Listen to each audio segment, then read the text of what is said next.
the song. No Klingon.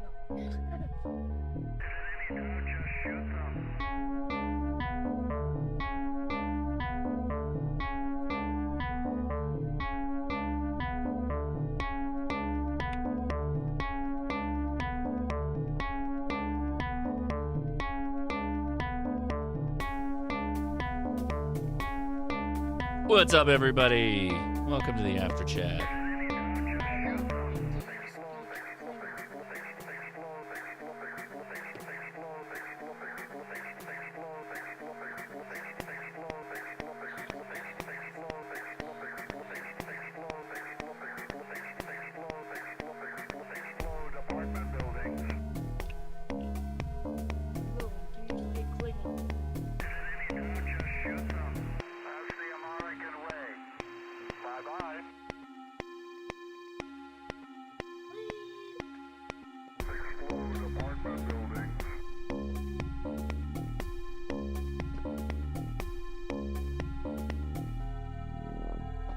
Alrighty then. My son is here. Ben is here. He wants to ask a question. Go ahead. Do you know Klingon? No, ask it. You got to get a little closer to the mic. Do you know Klingon? We've been watching the original trilogy movies, and he's now very into Klingon. So he wants to know, does anybody in here know Klingon? He's looking to learn it, I guess. I don't know how Leia's not flipping out. Like, you can't learn Klingon. You got to learn Chinese better. All right, go inside. Go inside. I'm learning Vulcan too. You're going to learn Vulcan too? There you go. Thank you very much for doing the opening. All right, welcome to the Ham Radio Crash Course After Chat. Okay, yeah, bye. See ya. Welcome to the Ham Radio Crash Course After Chat. So this is where we solve your ham radio questions. And it's not just me, because if I was doing it, we're going to hit a point where I'm just not going to be able to answer some of these ones, because you guys got some good questions. Boy, I don't know. Something's bugging out with JSA call. We might have to abandon that ship here. Go inside. Go inside. Go. Seriously, go. No more messing around. So we're going to hop in the Discord. We're going to say hi to our friends over there. And that is your way to ask your questions with the most effectivity, because we can ask you questions back and get the appropriate, dial in that answer perfectly for you. So many people are commenting about Klingon right now. So yeah, the link is in the description for the Discord. Make sure you join us over there. We'll wait for you. Don't worry. There's plenty of time. We're usually here for quite a few hours to help people out and just have some fun talking about ham radio. Reminder, there is a contest this week. The VHF contest is live now, so you should definitely check that out if you go to the 8-day calendar. Yes, just Google that, and it'll show up. It'll tell you about all the contests that are up and coming, and you can also find out more information by going to the links on that website. Okay, then. Oh, that was not right. That was not right at all. Sorry, my son was in here, and I was trying to help him out with something, so I didn't get everything done before we hopped in live. But the Discord should be popping now, so let's hop on over there and say hi to the folks that are there. Here we go. Yes. So many people. How's it going, everybody? Liberty Gibbets. Hello. Hey, what's up? How's it going? All right. Hola, ¿cómo estás? All right, so now, yeah, and if you look above my head here, you can see the people that are talking in Discord. So if you're hearing somebody talk and you're like, that guy has a lot of good information, or you want to thank them, that's how you do it. You can find their name on Discord, and that's how we handle it. Now, of course, we do take comments from the YouTube side as well. So if you have a question on that side, just make sure you type in the word question or at Ham Radio Crash Course so that I get a notification of it. And that's how we will work through it. So again, thanks everybody for joining us out here. I like to start things off by going straight to those who need help. Is there anybody here who is joining us for the first time, right, on the Discord? We'd like you to say hi if you have. And if you have a question, well, this is the perfect time. You get front of the line access to have your ham radio questions answered. So anybody here, first time, would like to ask a question, come now. Yeah, I'm new to it. M0JFE. Hey, M0JFE, how you doing? Yeah, all right, Josh. I love your video channel. Like, you do a good job of it all. For those starting out, it's brilliant. Hey, we just thank you. Yeah, just with data boards, like we were taught, like, 25 watts or so, weren't we, when they first sold PSK and everything? You see them on FT8 and all, like they're running kilowatt and 400 watts or more, and it's like, finals and all that. Mm-hmm. It's full duty cycle mode, isn't it? Yeah, for sure. And so for some radios, that could be detrimental, some of the older radios, but a lot of the newer ones can handle 100 watts without much issue. Roger on that, cheers, bud. Yeah, so I always like to remind people that while FT8 is what we would call a low signal mode, meaning that it works way down into the noise, like way deep down into the noise. It's not a low power mode. You're not obligated to run low power when you're on FT8. You should run as much power to make the contacts that you're trying to make. And sometimes those DX cross-continent contacts can only be facilitated by pumping things up a little bit, like 100 watts, right? Or more in some cases. But that's generally what I'm at, 100 watts. So yeah, well, thank you for joining us. Appreciate it. Who else? Anybody else in there first time would like to say hi or ask a question? Go for it.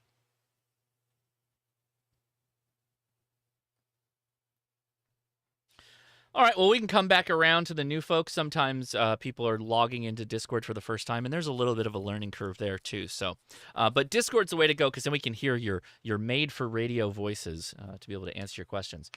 I would like to say a big shout-out to Mike, Popper of the Surf, K8MRD, for joining us on the After Chat today. Again, 1,000 thank yous to you. How are you doing, Mike? The Jester of Tortuga as well. I was just showing my kid that video before we went live. Oh my god. Yeah, that still gets stuck in my head from time to time. It's so good. It's so good. It's amazing. It's amazing.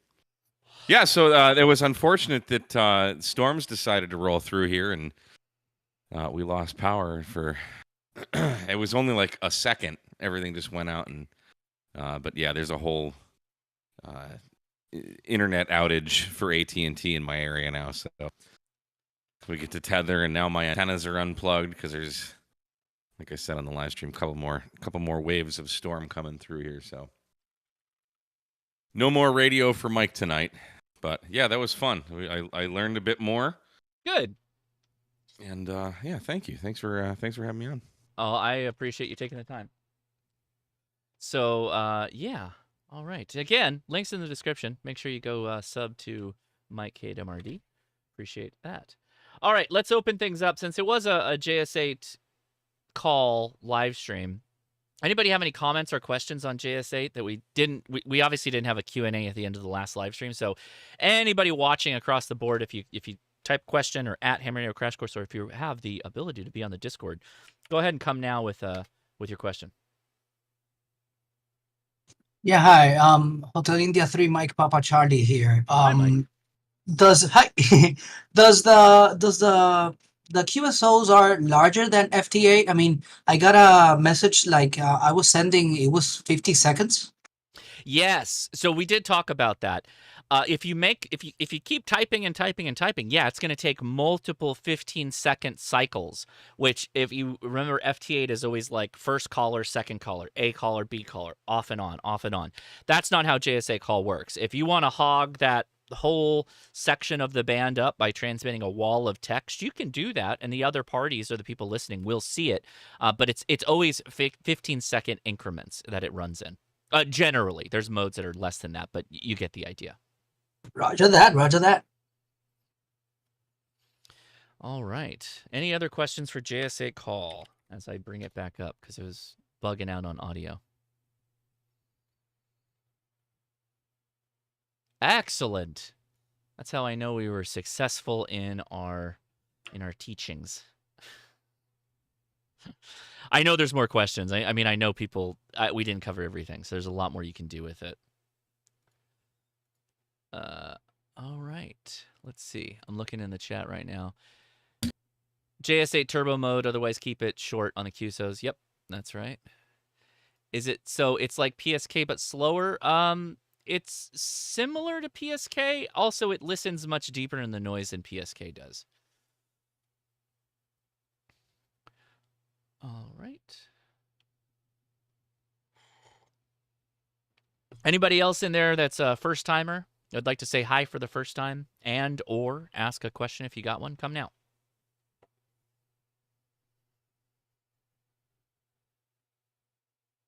Well, it's just us. It's all of our all the veterans in the house. Okay, cool. Well, we answered all the questions. That's We it. nailed it. Hey, that makes it. Show over. That's it. Yeah. If the no, Back so to FD8. that's it. Beer o'clock. That's I it. got a big old question. Yeah, we can open it up. Go ahead. Alrighty, so this is my dilemma. All right, I bought a few. I'm new, Uh-huh. to the whole ham hobby. We talked on the IC 905 after chat, and I had my tech license, and I've reached extra now, so I Ooh. can put all that behind me. Good for you. And then, but here's the thing: I bought a couple HTs, so that's kind of where I'm at, and I'm looking at mobiles now. And I have an opportunity to buy, I think it's a TMG or 710A, so it doesn't have the GPS built in. I'd have to deal with that. But, by now, is that kind of too old? And then my main focus with the mobile is to do satellites. And so, I'm looking at full duplex, but then with satellites, it's, I don't know, the power, a little duplexer, these are the issues I have. If I'm going to go more than 10 watts with a mobile, or if the mobile can't do 10 watts, or should I, buying used is kind of scary to me. So I'm kind of in this dilemma. Well, so if you want to do satellites, you generally are not supposed to hit some of them with too much power to begin with. Linears and the FM sats, you're not really supposed to slam them with a bunch of power. So having like a 50-watt mobile is not really required. With that said, I think the ISS, the crossband repeater, can take a bit more power. But yeah. So what was the radio again you potentially have a line on? Was that Kenwood? Yeah. It's just that, I don't know how old it is. And so it's kind of scary to me. I don't want to buy it for 400 and then I have to like get it repaired for who knows how much more. And Are they go charging through all that. $400 for that radio? Yeah. Mm. It's the non-G model, so it doesn't have the built-in GPS, but I guess you can add that if needed, serial, whatever. So hold on one second, I'll let the question go. So the problem with using this platform to talk about used radios is I have no idea what the quality is of that radio, right? Like we don't know. There are not like major defects in that radio that would be like, oh no, that won't survive. It's a good radio. A lot of people own it. It has a high resale value. They're good, but you're not wrong in like having the concerns that you're having for just anything used in the amateur radio market. It's coming from a well-known member of Milwaukee's like ham community, so it's not like I'm going to get screwed like that. It's just Okay. I'm wondering, am I going to have problems in a year or two? And then, well, the Nobody other thing can I was guarantee looking at that. was You do know that, was right? Like nobody can Yeah, guarantee that. Yeah. Okay. Okay. Well, I just wonder, do they even still repair radios of that vintage, like factory? Oh, I don't know. We have to throw that up to the chat. But Oh. let's go to that question first that was out there. It was more of a question. If you talk, there was a response question to this Kenwood question. I have one of those radios, the TM D710 Alpha, the original Yeah. D710, and they are fantastic radios. I've had it since the very beginning. It's still running. The only downside for me is my external GPS is finally dying out on me. But it's been used and abused in multiple vehicles over 15 years now. So it is reliable. I've never had to send it back to the factory for anything. It's worked when I needed it to, and it's a wonderful, overall good 2-meter 440 radio. There you go. All right. So 5 watts is kind of standard fare on the old SATs, eh? Because I'm looking at an Arrow too, Okay. So I'm just kind of in this. I don't know too much about the power levels. I mean, it comes with a 10-watt duplexer, but it's hard to pair like either a mobile or a handheld with 10 watts versus like 5 or 15. A lot of the medium settings on mobiles are like 15 or 25, and it's kind of hard to jive all that. You generally aim for lower power with the satellites, and yeah, because there's a capture effect that's going to happen no matter what, but I believe some of them actually will kind of like not work correctly if you hit them with too much power. But I know a ton of people that run, full duplex mobile radios for doing satellites. A lot of the yeah, my requirement yeah. would be full duplex. That's why I'm kind of like, well, there's no real handhelds, and then for mobiles, I was looking at the Yaesu 300, and then or this used D710. So Yeah. It sounds like there's a lot of people in the chat that are saying it's a good radio. They have either the Alpha or the G model, and they're happy with it. So, I mean, I really love them. I mean, everything else about them. I mean, they have the great APRS features. If you get the GPS module for it, or if I use it at home, I guess you can program it with a stationary whatever. And does it accept a and GPS module? Like, do they sell a GPS module for yeah, that? it has a serial thing, Bob. And then somebody makes that. But you go on their website, and I guess you have to email them and ask him, does he have any or something? And Jody just linked the aftermarket GPS module in chat. Yeah. I would add a think I might GPS module go to for it and then that. go crazy with APRS. It's a good APRS radio. I will say this: if it is the GPS 710 by Greenlight Labs, after about 15 years, it will start to show its age and have issues in receiving a lock on it. 15 years, I would take that. That's pretty It good. feels like eons from now. 15's all right. 15's workable. Only you're telling me it'll only get me through one refresh on my license? Yeah. So far, yeah, my GPS 710 is finally dying out, and that's why I'm looking at the FTM 500. By then Kenwood will do this D710 sequel within those 15 years now. Hey, who knows what Kenwood's going to be in the next couple of years? Because obviously after they the came out. D75, we'll see. Yeah, there you go. Maybe they're going to come out with another mobile. There's no way to tell, but we're happy if they do, right? Well, thank you for your question. I'm a Kenwood fan. Happy. Yeah, thank you. I just say one more comment. Yeah. I bought a Bafeng UV3R. The 3R, the little one. Yeah. And man, that thing turned out to be my most favorite radio. I could take that thing everywhere. That Yeah, little thing, buddy. It can stand fast. It's dual band. Man. For the longest time, I've rocked a Baofeng UV3R until I got my hands on the Yaesu copy, the original that the 3R is based off of. Yeah. That thing is awesome. The Yaesu radio, if you can get one of those, guys, by the way, that should be like hot tip on this one. If you can get your hands on that Yaesu 3, the VX3, thank you, Ted. It's a great radio. I love mine. Love it. I had no idea they were that small until I saw it in person. Yeah. I got mine for $3 because the battery's bulging, and then I found a battery. There's it shares the same battery as a couple camera models, which I can't recall right now. Yes. So you can still get the batteries. Yeah, and believe it or not, the Yaesu VX3 batteries is still available from Yaesu. Like, you can buy a factory standard Yaesu VX3 battery still. I just bought 2 of them for it. They're so friggin' cool. Yeah, and it's a There's Nokia keychain, battery, yeah. like a lanyard. Oh, it's a great Hamfest radio. Throw it around your neck on a lanyard. That's Go exactly nuts. what I did. Yep. But it's not USB-C chargeable. I know. I do have a little, a little coaxial It's a USB little plug USB. for it. Yeah. Yeah. That's a standard DC plug. I don't know what the size is. It would have a number, a really low number.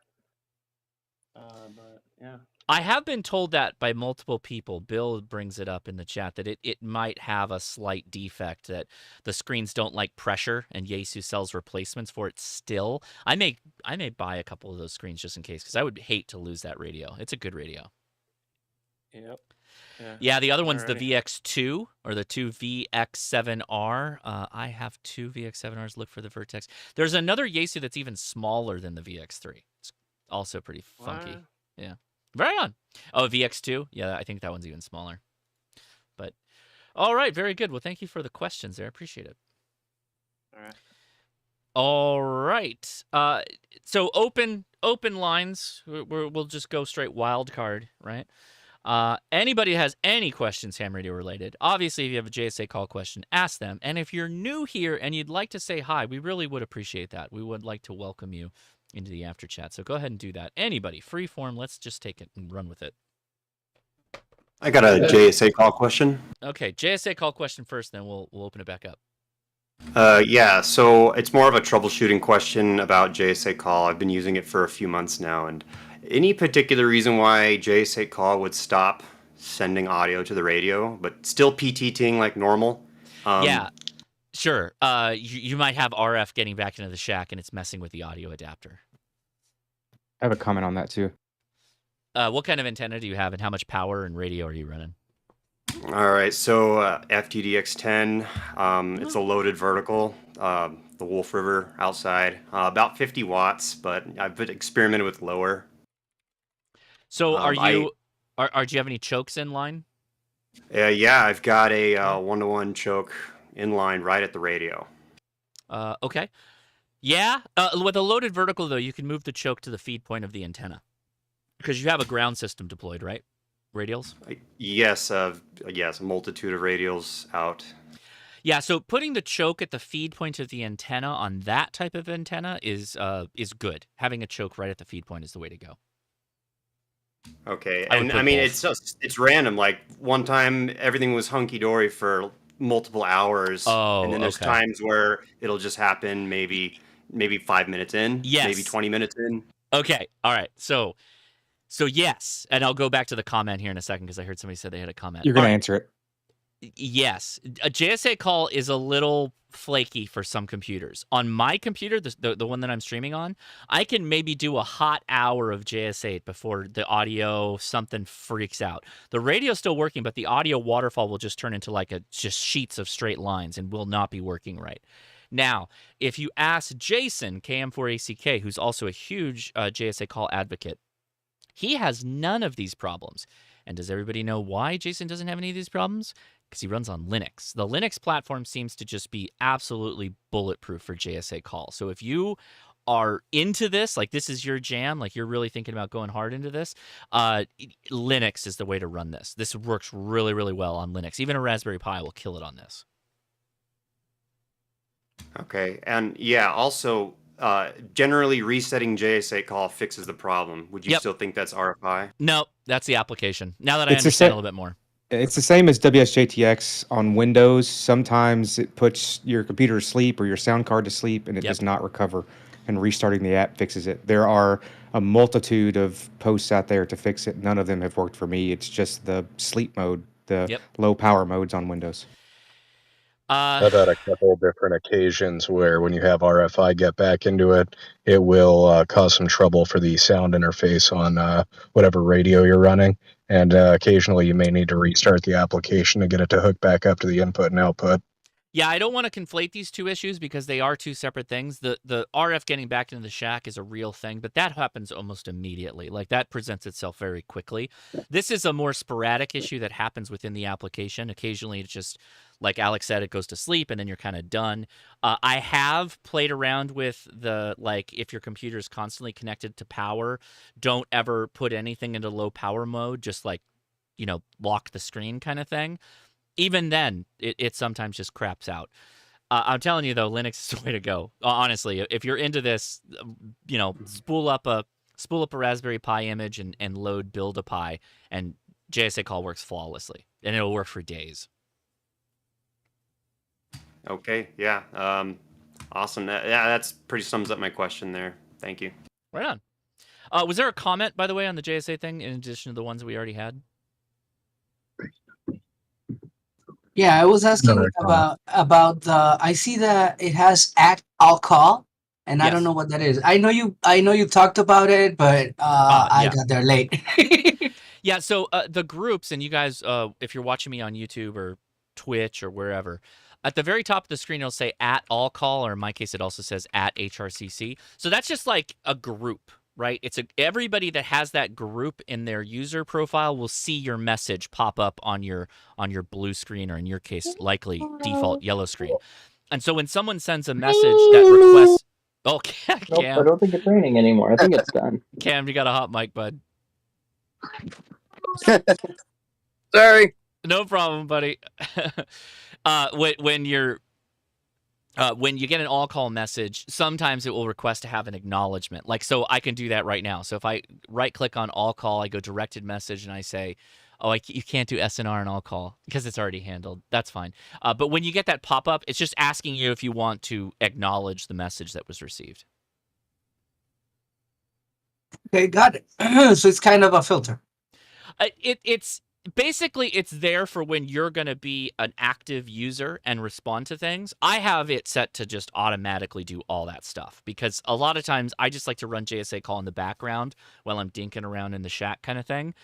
And just having it kind of auto reply while I have the window open is usually the way I go. I don't want to be bothered a lot of time because I get a ton of messages and stuff when I run it. Cool. I'm definitely gonna have it open in the background when I'm working at my PC. Yeah, it's great. It's a lot of fun. It's if you got people that use it, right? And this is a mode that definitely hits the prepper marks.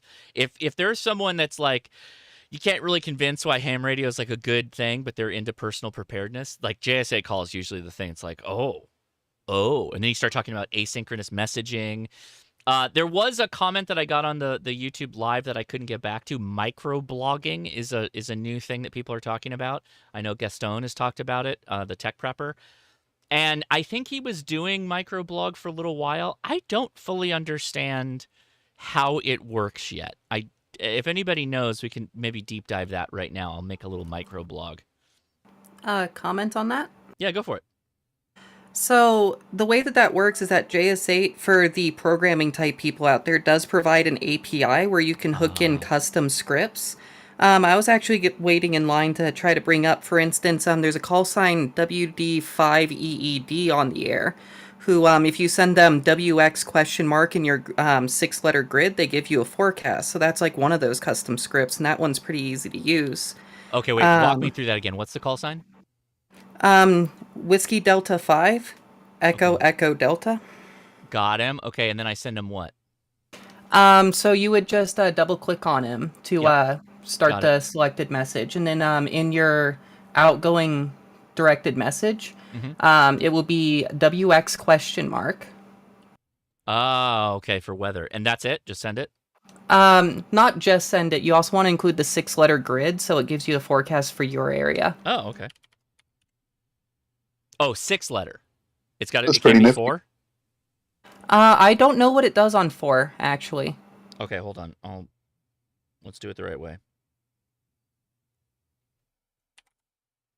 All right, sending. Let's do it. I'm down, and they can hear me, so this is going to be a cool test. AC3IK. I got your message. I can see it.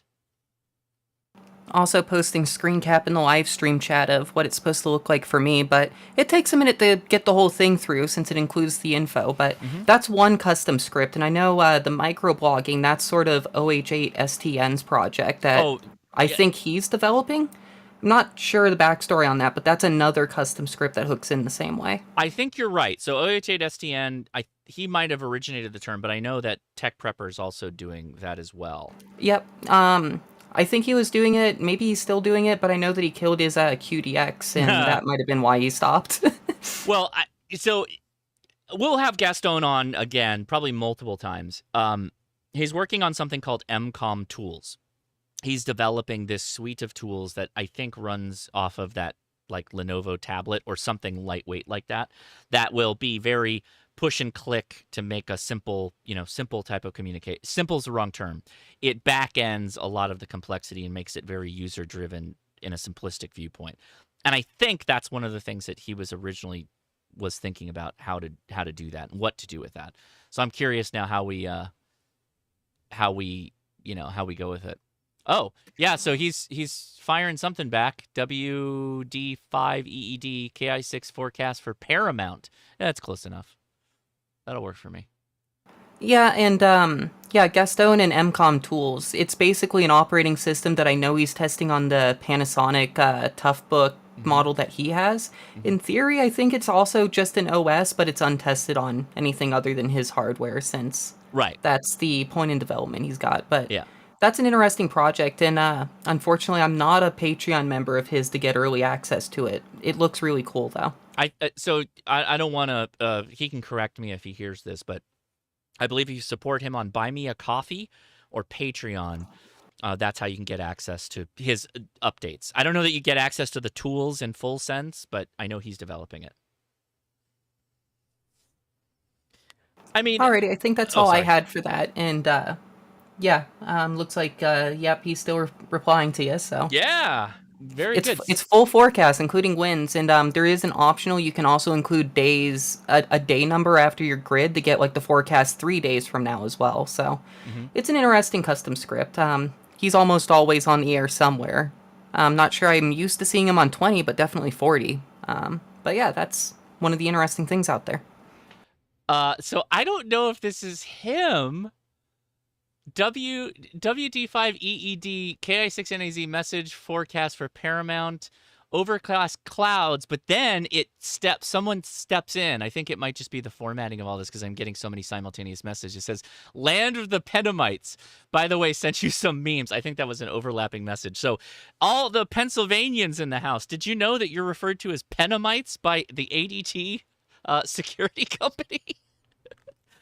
If you don't get that joke, you don't listen to the podcast. Oof. Penamites. Well, thank you, Sarah. I appreciate the update. I have a JS8 question. Yeah, go for it. Yeah, it's John M0JF8. Can you use Grid Tracker with it like you can with FT8 or not? I don't know. I haven't tried Grid Tracker. Does anybody use Grid Tracker? I use Grid Tracker, but I haven't tried it with it. On JS8? I know that that's supposed to be how that JS8 Spy or JS8 not JS8 Spy. Let me pull it up. Hold on. JS8 Spotter? Spotter, yeah. I know that includes something like that. Let me load it up right now. I know you can definitely see spots and receive reports on PSK Reporter's map. Yeah, so if you go so it will import the PSK reporter spots for you, but I don't know that it does anything further than that. It doesn't show current conversations or anything like WSJTX would. JTDX as well, isn't there? JTDX is another one. And if you pull that in, you get all the location places and everything. It gives you the title of the names where they are, all these special island activations and that. You get a list of them dead easy on that. Mm-hmm.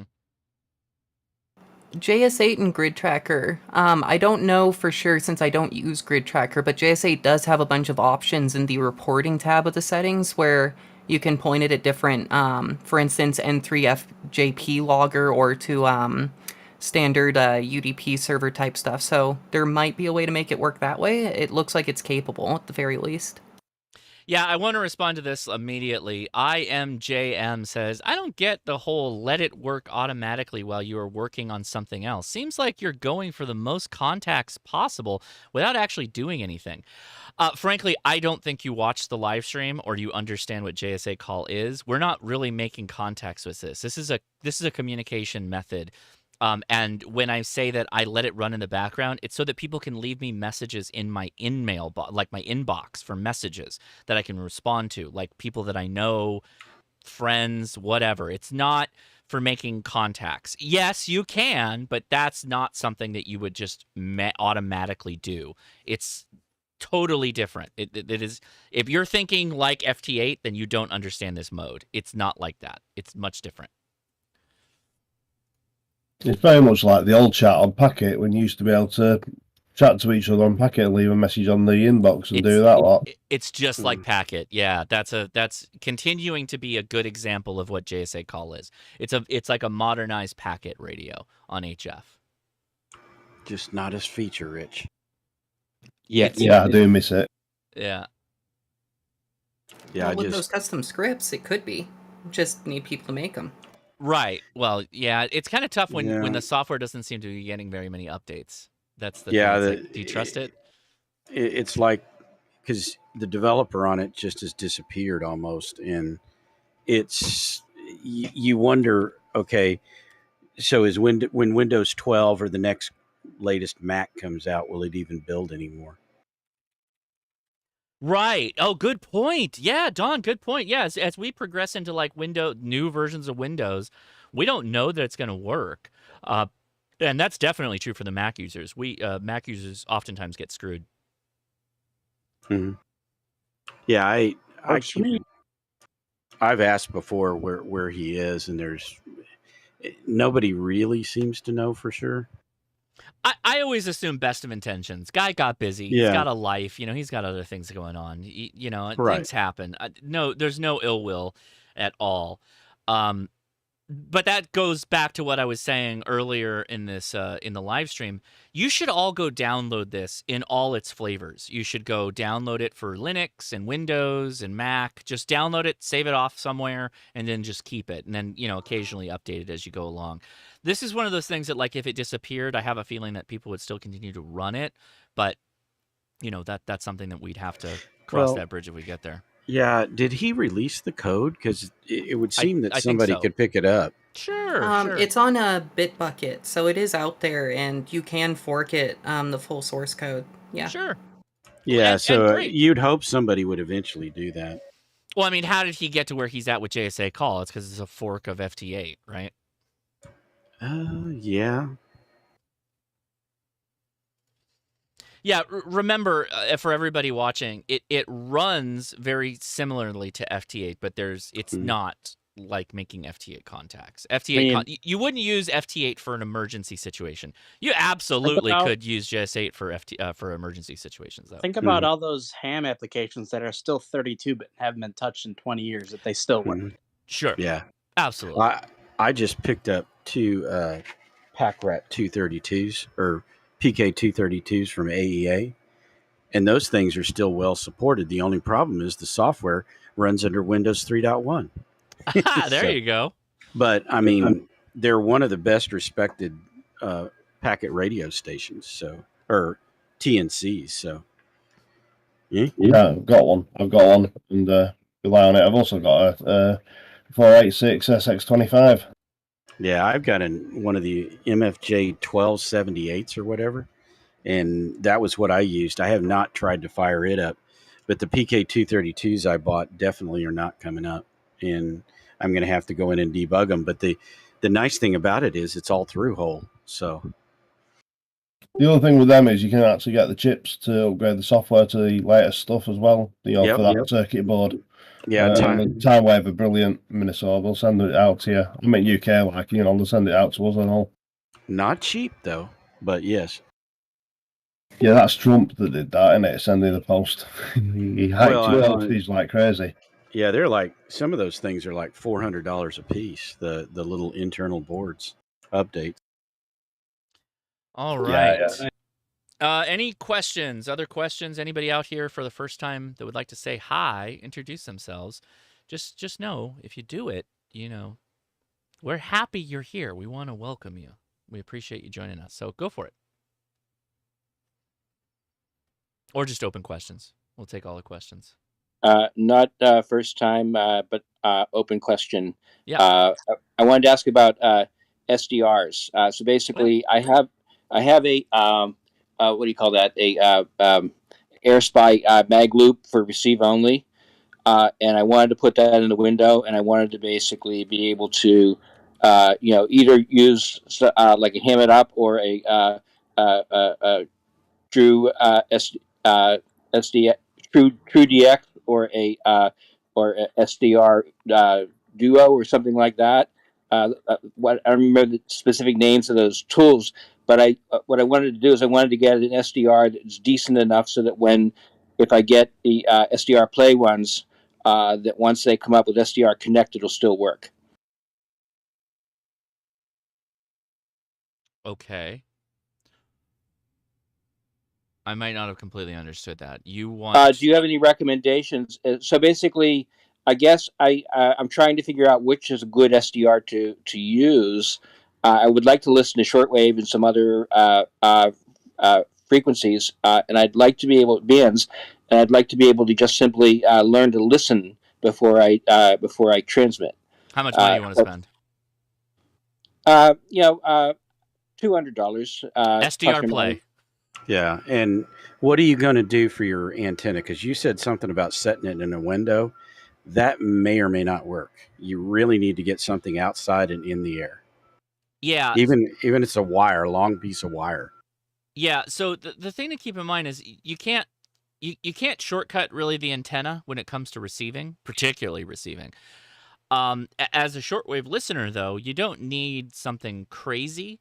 Just a decent chunk of wire that you have up in the air, maybe thrown out to a tree and hoisted up, is all you're going to need for an SDR receiver.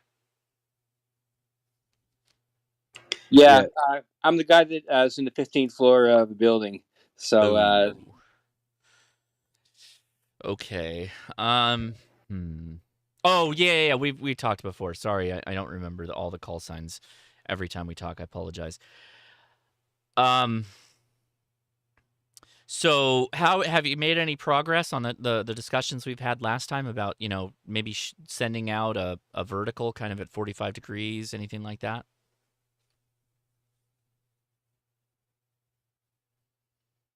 Oh, we lost you. You still there? Oh, I muted myself. So no, I haven't made progress with that yet. I guess I haven't been brave. I haven't gotten on the air. But I do want to just think about maybe just receiving first and not transmitting. Yeah, so Evan in the chat, one of our admins, is saying, have him try the MLA 30 loop that's available on eBay. So with receiving, yeah, you can definitely go with the receiving loop. They're not bad at all, depending on how you have it set up. And yeah, you absolutely could set that up in a window, and it will do something. You might pick up some noise within your building. That's likely. But if you just want to start receiving, then that's not a bad way to go. And that's a receiving loop specifically. It's for receiving only. It's not a transmit loop. If you don't want to go the route of SDR Play, the AirSpy HF Plus Discovery is amazing for shortwave and HF. Yeah, I think they sort of lock you into their software, though, right? Nope, I use SDR Plus Plus. With that said, I like the SDR Play software a lot. Yeah.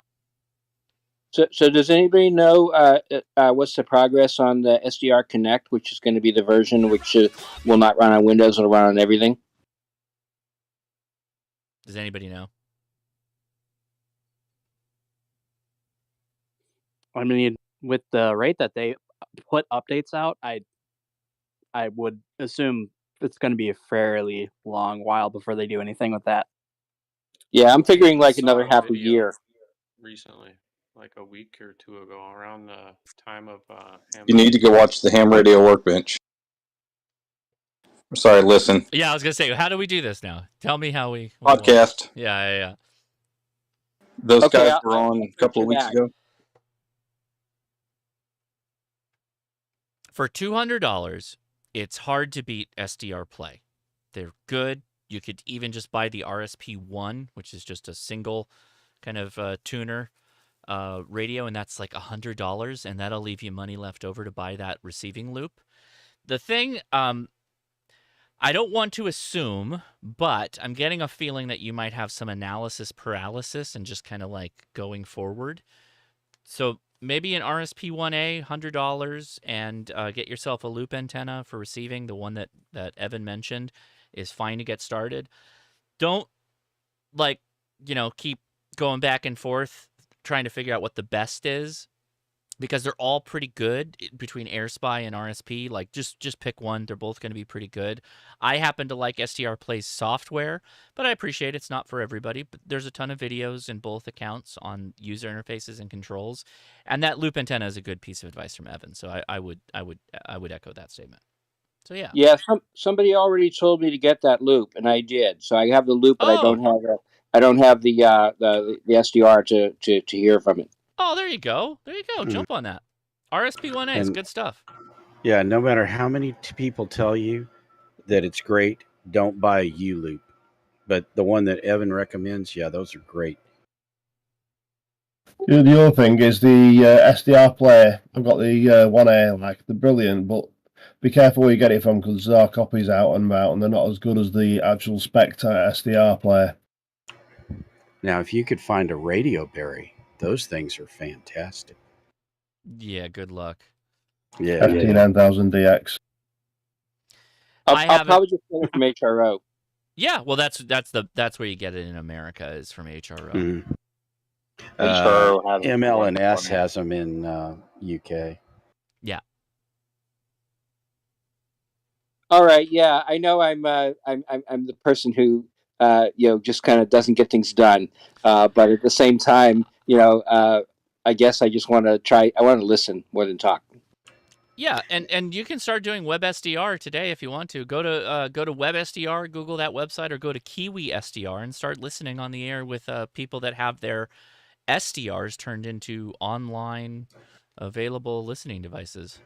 Or OpenWebRX. I mean, I'm pretty active on radio, even transmitting, and I still listen way more than I talk. There's nothing wrong with listening. Yeah, I'm like 75% listen versus Oh, yeah. transmit. Oh, Most definitely. hams are, to be honest. So, yeah, you're in good company. Unless I hear some good DX. Yeah, that's true. That's true. Right on. Thank you. Let's see. Crip Skills says, "Sup guys, you getting satellite action yet?"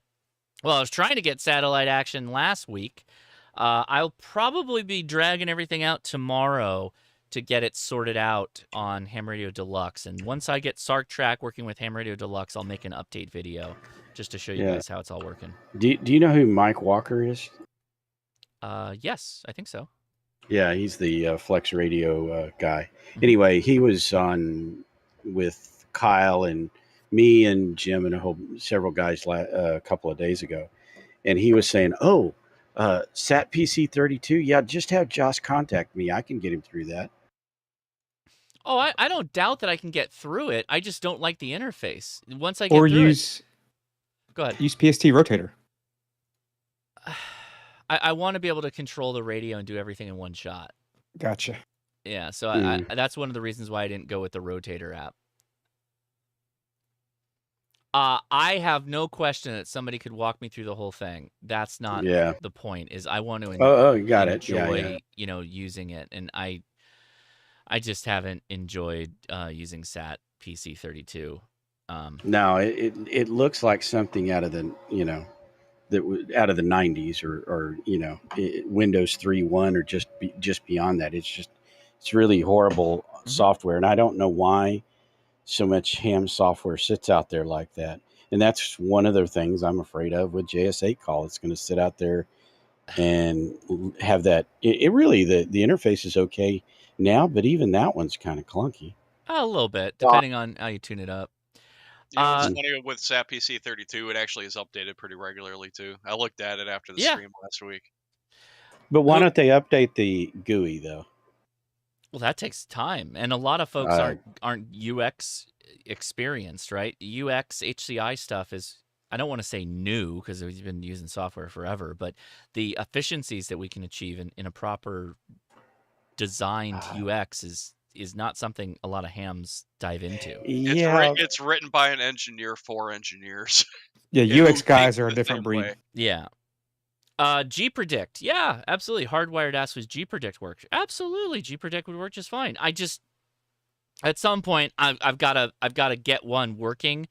And I know that Ham Radio Deluxe, because I did a video on this, when I got Ham Radio Deluxe working with the 705, it was great to monitor many antennas at many satellites at one time.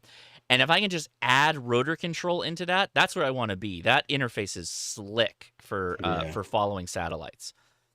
And exactly how you'd want to use it if you were at field day. You'd want to have it just kind of running in the background, monitoring satellites, and you'd want to tell it, like, that's the one I'm looking for. And when we start seeing the gimbal move, oh, buddy, it's time to go kind of thing. That's what I want. That's what I want exactly. Yeah, I just wish they had better support for Yaesu, but... Sure, or a Mac version. People would love that, but I would go. Let's get Yaesu going first, of course. Yeah, and then talk to Macs. I know, Mike. That's your thing, right? HRD on Mac. Well, I've got Rumlog NG now, and I'm absolutely in love with it. So you told me you didn't like that. Well, I once again read the manual, and I got it. I did a whole video. I'm absolutely enamored by this software. I love it. He loves it just like APRS. It is the exact opposite of APRS. Rumlog NG is amazing. That's been my go-to Mac logger for I don't know, 4 years. Rumlog NG is good. It's really good. Yeah, it's amazing. But it's not. You really do need to read the manual or watch the video. Get it set up because it's not quite intuitive to just turn it on and start logging. But yeah, I love it. Absolutely love it. And to be fair, HRD is not just a logger. That's just one of many things. Oh yeah. Yeah, I mean, Ham Radio Deluxe looks amazing. I interviewed him at Hamcation, and he gave us the whole walkthrough of all the stuff that it does. Yeah, and he claimed when he was on Josh's stream that he is looking at doing a Mac port. So yeah, and so's what was it? Lindy, his daughter. Lindy, yeah. We talked to Lindy. Well, yeah, they've been teasing me for over a year now since last year's Hamcation, and Lindy told me. Like middle of this year, and then the other guy, I forget his name, was like, "Oh, if it's out by Christmas, I'll be surprised." So, Alex. So a couple of things. Let me do some housekeeping. K04PDI. Were you about to say something? Okay, you can come back once you get your mute button PTT sorted out. Make sure also if you're new here, set a PTT button. Go into Discord. Go to settings, voice or video and audio or something like that, and set a PTT button to turn on transmit because you got to hold. We got so many people in here. If we just left open mics, it'd be bedlam. All right, some more housekeeping. EP asks in regarding to the sat track, can I stream it? Likely tomorrow, no. And frankly, if I get this working, I want to make a tight 10-minute to 20-minute video just explaining how to get it up and running. So you guys can all get it up and running and then be done with it. Because that live stream was a lot of me futzing around. And it was fun, but I don't think most people want to see that. They want to see just like, make it work. Josh, make it work. And that's what I'd like to show you. So EP, I appreciate you like that video, but probably not. That's probably not what I would do. Then Alex asked, didn't make the original live stream. Do you suggest I watch the main episode before the after chat? No. Just know that like if you ask people in the comments will make any corrections if you say something like, make some kind of statement. Not saying that you would, but yeah, if you want to learn about JSA Call, yeah, go watch that video and how to do it. But otherwise, yeah, no, it's cool. Just hang out. No problem. So Ed, okay, so this is a good JSA Call question, and even though we hit it a little bit, I want to double hit it. So Ed AC3IK asks, silly question, can I still direct a message? Can I still direct message someone on JS8 even if they can't hear me? So it's just like yelling into the ether on a single sideband call. If you're on the air screaming into your microphone, KMRD, KMRD, if he can't hear you, then no, you can't direct a message to him because that's it. You're firing it off into the ether. If, however, this person that you're trying to direct a message to can't be heard by you, you could always do, which we showed on the video, which was right-click on all call and query that call sign.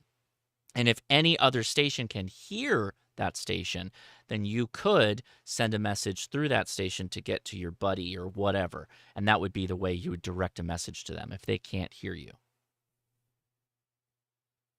So there. Okay. Housekeeping done. Good. All right, let's go back to the voice chat. Anybody else in there with a question or comment? If I stepped on anybody, this is your time to come back in and restart the convo. Two things. One, good. There is hope for Mike with APRS then if you figured out the other app. And I can't see it on your screen, on the live screen. My eyes aren't working right. Did you happen to see the message I sent you in JS8? Did you send it into my inbox or did you send it direct? I did a direct. And what was your call sign again? Sorry, I wasn't paying attention to the... KG6NLW.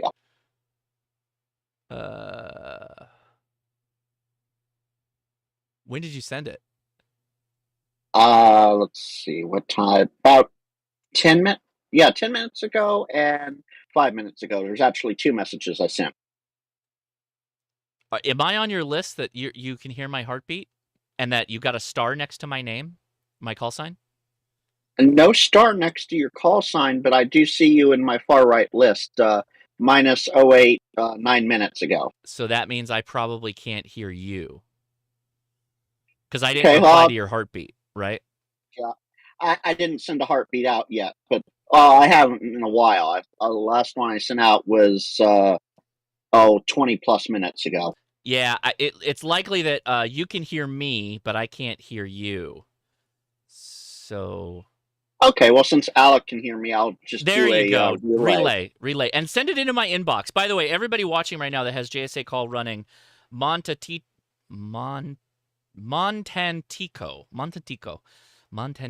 Let's go with that. He's asked, wait, inbox? Yeah, everybody send me a directed message if you're watching this. Let's see how many.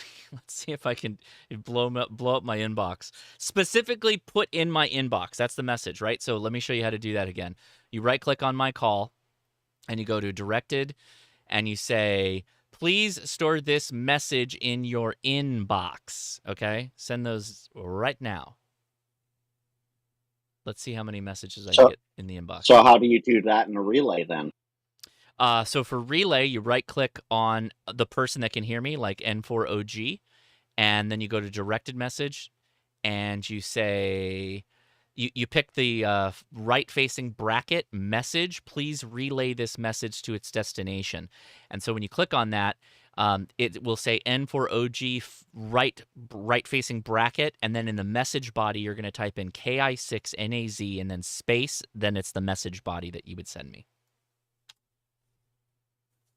I'll give it a try right now. Thank you. You didn't watch the live stream, right? No, I was there, but I was also cooking dinner, so I was half distracted. No problem. No problem. Oh, I'm sending ACK messages to all of the incoming messages, so you're going to have to pause a little bit. I think I'm stepping on some of them. We'll see. Oh, I don't like that it's ACKing the inbox messages, but I guess it has to. Because how would you know that it went into the inbox if you didn't get the ACK? So I get it. Take your time. Over the next 5 minutes, send me a directed message for my inbox, and I'll show everybody my inbox in a second.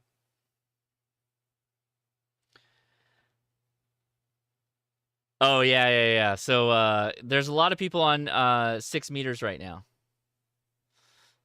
And Mike Kate MRD, or N8YO says, I'd get on, but I'm having too much fun on 6 meters. I get it. I understand. Yeah, Kim's been live streaming 6 meters out of California pretty much every day. Oh, really? Nice. Yeah, K6YYL.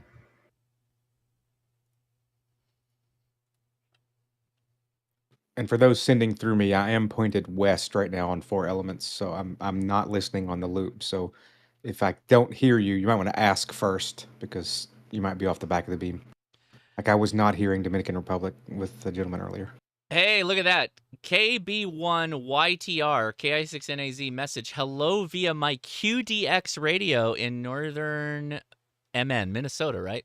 Good episode tonight, 73. So 5 watts hitting me. Good stuff right there. You know what, Scott? That's a really good point, and Jody always with the good points.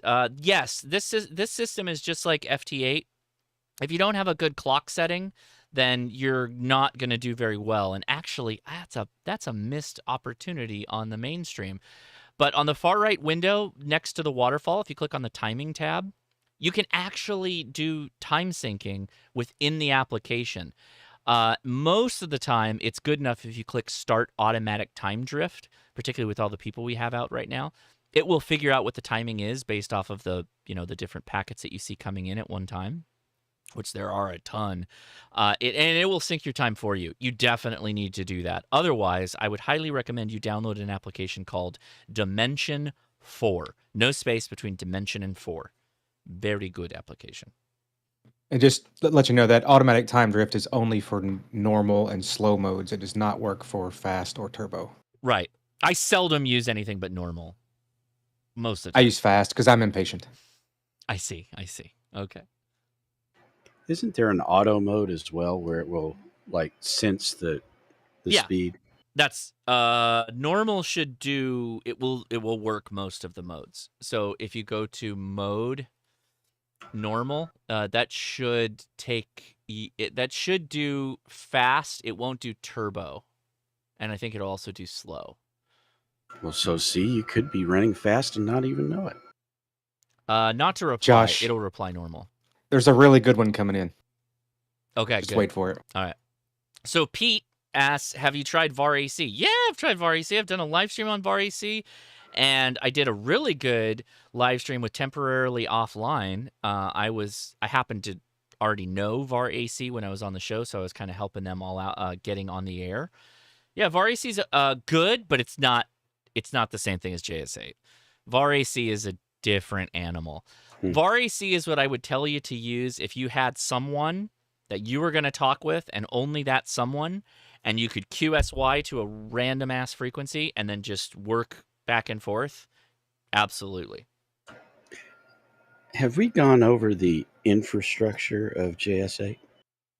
What do you by what? Well, what I mean by that is, like, for instance, Jason, he runs his station pretty much unattended, right? Right. So it's just sitting there. And to interact with an unattended station, there are several ways to do it, right? And I don't know if we probably covered them, but didn't really explain, I think, in some degree what was going on, in that there are a number of tools there that you can push at a radio that is sitting there in unintended mode to query it and get information from it, so you can find out who it's hearing and, that kind of information. You're not really necessarily interacting with the operator. And so if you're going to do JS8 on a long-term basis, setting the radio up and just kind of leaving it there is beneficial, not only for you in receiving messages, but for other hams and using your radio while it's unattended. But if you're going to do that, make sure that you push the power down, maybe 20 watts, maybe 50 watts on a 100-watt radio, even less if it's a QRP radio. But make sure that when you're unattended, you're not, risking your finals. That was the kind of thing I meant. Gotcha. So I tried to cover all of that in the live stream. The fact that Mike was there, it could have just been an automated station. Mike's station was clicking yes, but you can turn all that to auto, which is what I do. And then, yeah, it'll work fully autonomously like Jason's does. KM4ACK Jason is what we're talking about. But yeah, then you have to explain that, well, don't run that on 100 watts if it's a 100-watt radio. Why? Yeah, you said that. I don't know that I agree. Why? Because when you send a long message, it will transmit until it's done. Yeah. And so you're running that thing at full out, and some radios are just not meant for that. Well, that's true, but that your general statement of running lower power it's more likely based off of your radio. On my 7610, I'll run it at 100 watts. So I don't care. Automated, that's fine. 7300 does 100 all day. Yeah, I've never seen. Can you run RIDI on it all day? Because that's basically what you're doing. I would not do that on a 7300 personally. But no, I wouldn't either. I have sat outside 7300 while you don't live in like 90+ degree weather, maybe. Oh, well, I do. I sat outside on field day running FT8 with a 7300, and I saw that temperature bar go up a touch, but nothing I was worried about. 15 seconds on, 15 seconds off, 15 seconds on. And JS8 does not do that. It 15 seconds, 15 seconds, 15 seconds, 15 seconds until the message is done. It's like an 85%. Yeah. I just don't see an automated station having that much traffic that it's like gonna be. But you don't know. How do you know if you're not there? What kind of a message the person is sending for relay? I mean, I always send people the lyrics of "Stairway to Heaven" when I'm running automated. Well, that's true. I send a 30K image that takes almost 2 hours to go through. That's right. That's right. And we did it just fine, Don. It was fine. No radios were damaged in the making. Oh of this yeah, meme. but I was running 50% power on my 101. Ah, gotcha. I did not run 100. Not me. 100 all the time. See, I've run Vera AC in 30-minute QSOs, and that's pretty much nonstop when you start sending long messages. All right, let me pull Yeah. up the message. So I got a couple more messages, so I'll show you. Oh, and I got it. ZL4KYH. Very cool. Thank you for the relay there, Alex. So if I go to view and then I go to show message inbox, why don't I have a message? Why is it in my inbox? You guys didn't send me directed messages? What happened? I did get the relay, so thank you for the relay. But for everybody, let's see. I did get messages. Just got 2,000 QSOs at my favorite park. 2,000 QSOs. So that's their second kilo. Test message from, can you hear me? I hear you, from KC4ZGP. So reminder, right click on my name, go to. Yeah, Josh, that was me. I wanted to make sure I said thanks to Mike. Yeah. But hear me out. So directed message, right? And you're going to go to the forward let's see. You're going to go to message. Please store this message in your inbox. Message, then open bracket message, right? So it's going to look like that, right? That's what you want to send me, and it stores in my inbox. Put the messages in my inbox, please. That's what we want to see. Is there a place where we go to see your screen, Josh, or are you not sharing it? I'm on YouTube. YouTube and Twitch. We don't share screens on the Discord because there's too many damn people in here. It'd shut the whole thing down if we did it on YouTube. All right. All right, let's open it up. Any more questions for Ham Radio? Ham Radio. I got a POTA question if someone can answer. Well, we definitely got Mike in here and a lot of other POTA files. So go ahead with your question. All right. So I'm just curious if there's like a entity for metro parks. I live in like a kind of a unique area. I live next to VOA. So I was wondering if like the metro park for VOA would be activatable for POTA if there's something similar that I could do for like an activation. Well, I don't want to be the guy that says, let me Google that for you, but that's kind of what the answer is have you pulled up the POTA map and searched your area? Yeah, I've done all that. Then those are the parks. I remember seeing that they don't really do much in the way of like city or county parks. It's mostly state level. Yeah, It is all state and national parks and some like land management areas. Yeah, wildlife management. No municipal, no city parks, none of that stuff. Yeah. If they did that, they'd have parks all over the place. Yeah, it'd be. They already do. They'd have multitude more. So you're by the VOA, so that's Ohio. Yeah, I mean, I know the parks around here, like that I could actually do an activation on, but I was just curious on that one specifically because I'm like 5 minutes away from it. No, if it's not on the map, it's not on the map. So why can't I type in what? I can't type in Ohio? What the hell? You got to hit your DX entity first for US. Yeah, it's not even letting me drop that down. What's going on? Oh, US. There we go. Oh my God. Okay. Yeah, Ohio. I know. I don't like this. No, what's going on? I never bother with that. I just zoom on the map. I know, right? That's kind of what I'm feeling like here. Except Ohio. it starts you out It's in the United middle of the States. ocean. Yeah. Then In Ohio. Africa. Right below Africa. All right. Dayton or close to outside Dayton. Oh, there we go. What city is that of? It's on the north side of Cincy. Right? Yeah, it's north side of Cincy. It's in between Cincy and Dayton, really. But yeah, East Fork, Stone Lake, those are like the closer ones. And then obviously a bunch of others. Good and Lord, like, there's only one map in like Cincinnati proper. Or one park.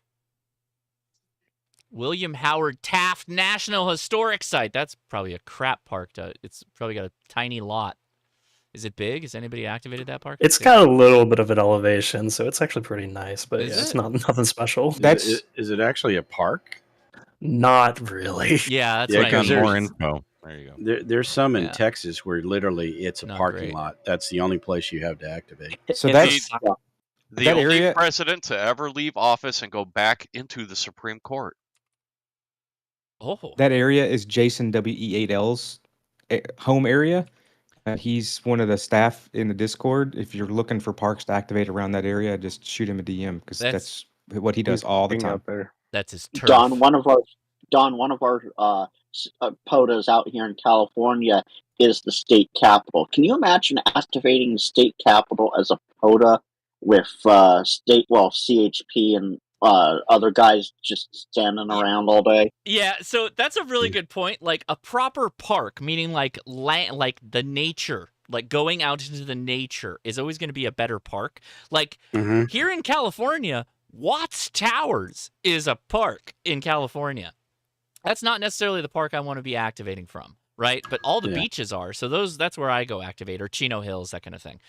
Look for parks, like a proper outdoorsy, rustic area. Those are what you want.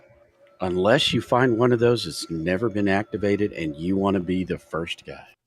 Sure. Then you'll get 200 plus easy.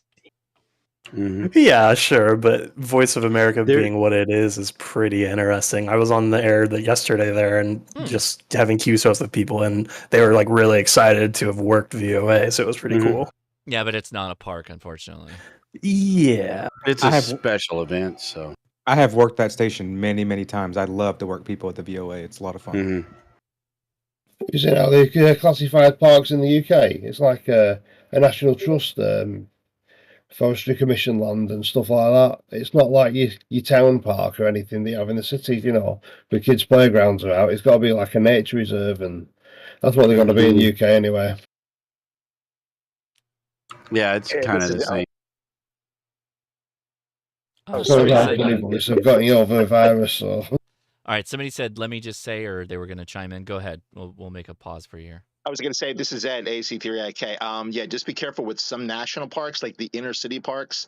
I work in Philadelphia, and I saw on the POTA website that you probably need to get permission, or at least maybe a permit, at least with Independence National Park, especially this time of the year. You'd have to be very careful because some of them are they get a little testy when you try to activate from there, unless you can be really stealthful. Ed, hamstick on the roof and activate from the car. Don't get out of the vehicle. I know. The only problem is trying to place the park. That's the only thing. You'll figure it out. You're in good shape. That's the only problem. Did you see Vern One at a 6's? time. One at a time. Sorry. No, go ahead, Don. Go ahead. You take it. Oh, okay. So did you see Vern 6's latest one where he went to a park and they basically kicked him out because he was putting wire in a tree, and they don't allow that. Yeah. They were asking for a permit. This was a state park too. That happened. So he just left and went to another state park.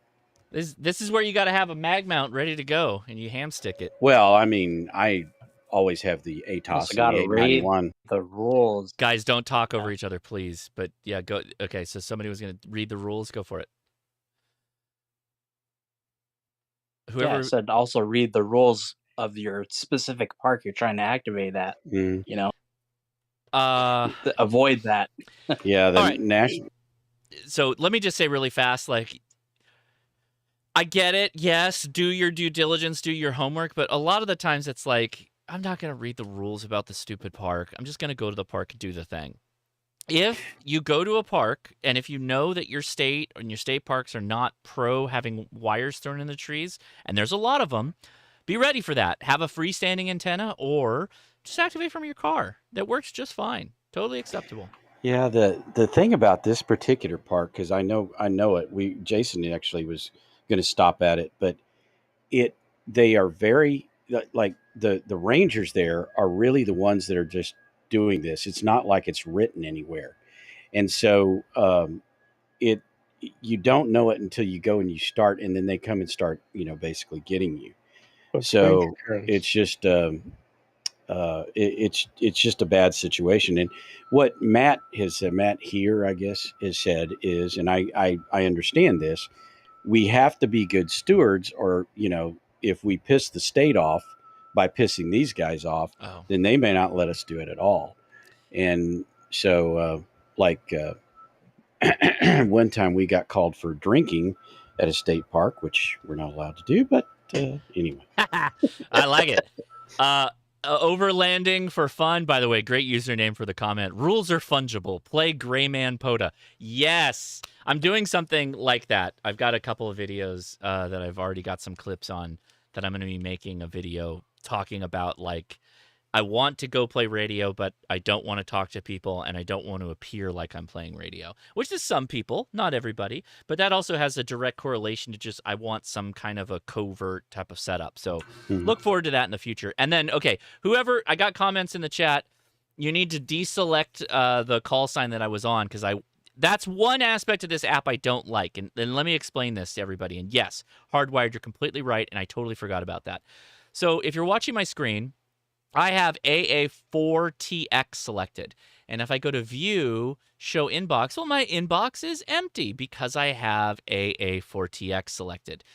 So I need to right-click on him, deselect him. So now there's no selection on the right-hand side window. Nothing here. Nothing is selected. See all those flags? Those are all people that are that have sent me a message. That's what that is. I just didn't have that scrolled up to see that notification. If I go to View and now Show Message Inbox, I got a ton of messages. So yeah, completely good comment there from Hardwired.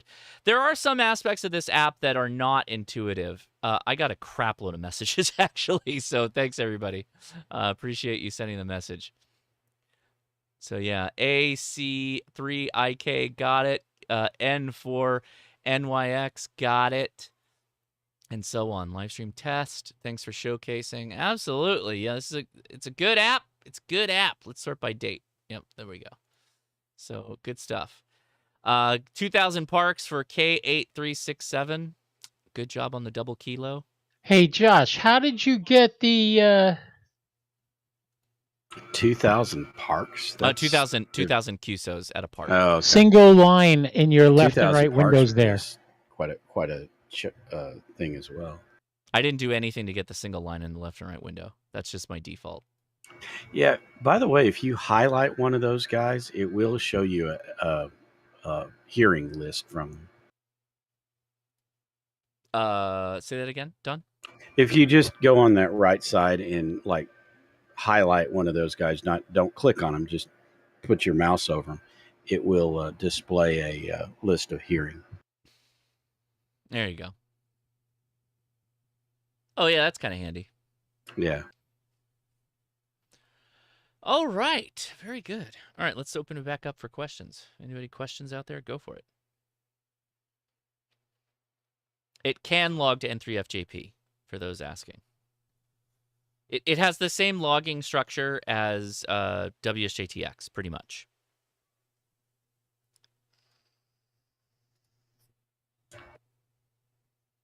Oh yeah, T-Rex Arms, get to me, man. I'll come out and do a Gray Man ham radio video with you. I'll fly out. I'm totally down. Yeah, so, and I'll go ahead and show my beauty shot here. There, look at that. A lot of the channels are dipping into VHF, UHF, and they're getting commercial licenses, and they're getting encrypted radios for that. Obviously, the Motorola radios will take care of you there, but they're not really getting into HF, and I think that's where the novelty of this is in particularly the Gray Man side of it, because. Yeah, sure. Local comms is great, and if you're talking with a group, particularly in a tactical situation, which I know a lot of people, that's their what they're aiming for. They want to put their Peltors on their head and be able to connect into their motos. I get it, but real good communication is going to include HF, and running HF in a clandestine type situation is, I think, far more interesting than just running, a VHF UHF radio. Yeah, you saw Flex Radio released a commercial version of their radio. Yes, I have. I have heard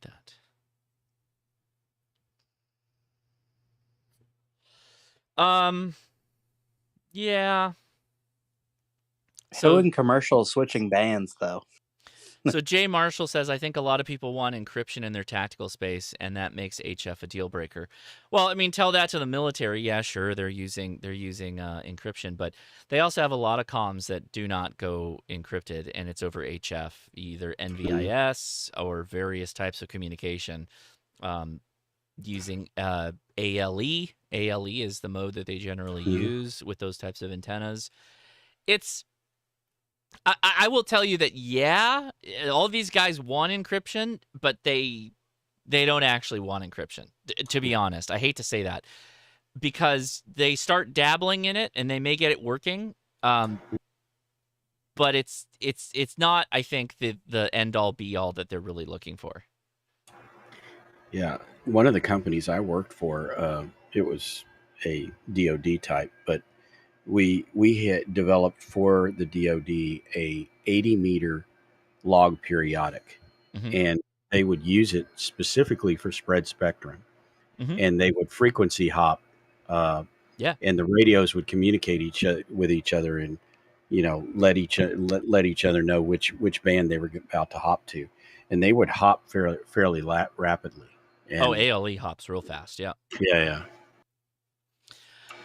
I mean, I got nothing but love to everybody that enjoys VHF, UHF, particularly in the tactical space. But I feel like that's a dead end. Like, once you get that going, then it's kind of like, okay, yeah, build your comms, get your comms plan, all that stuff. Great.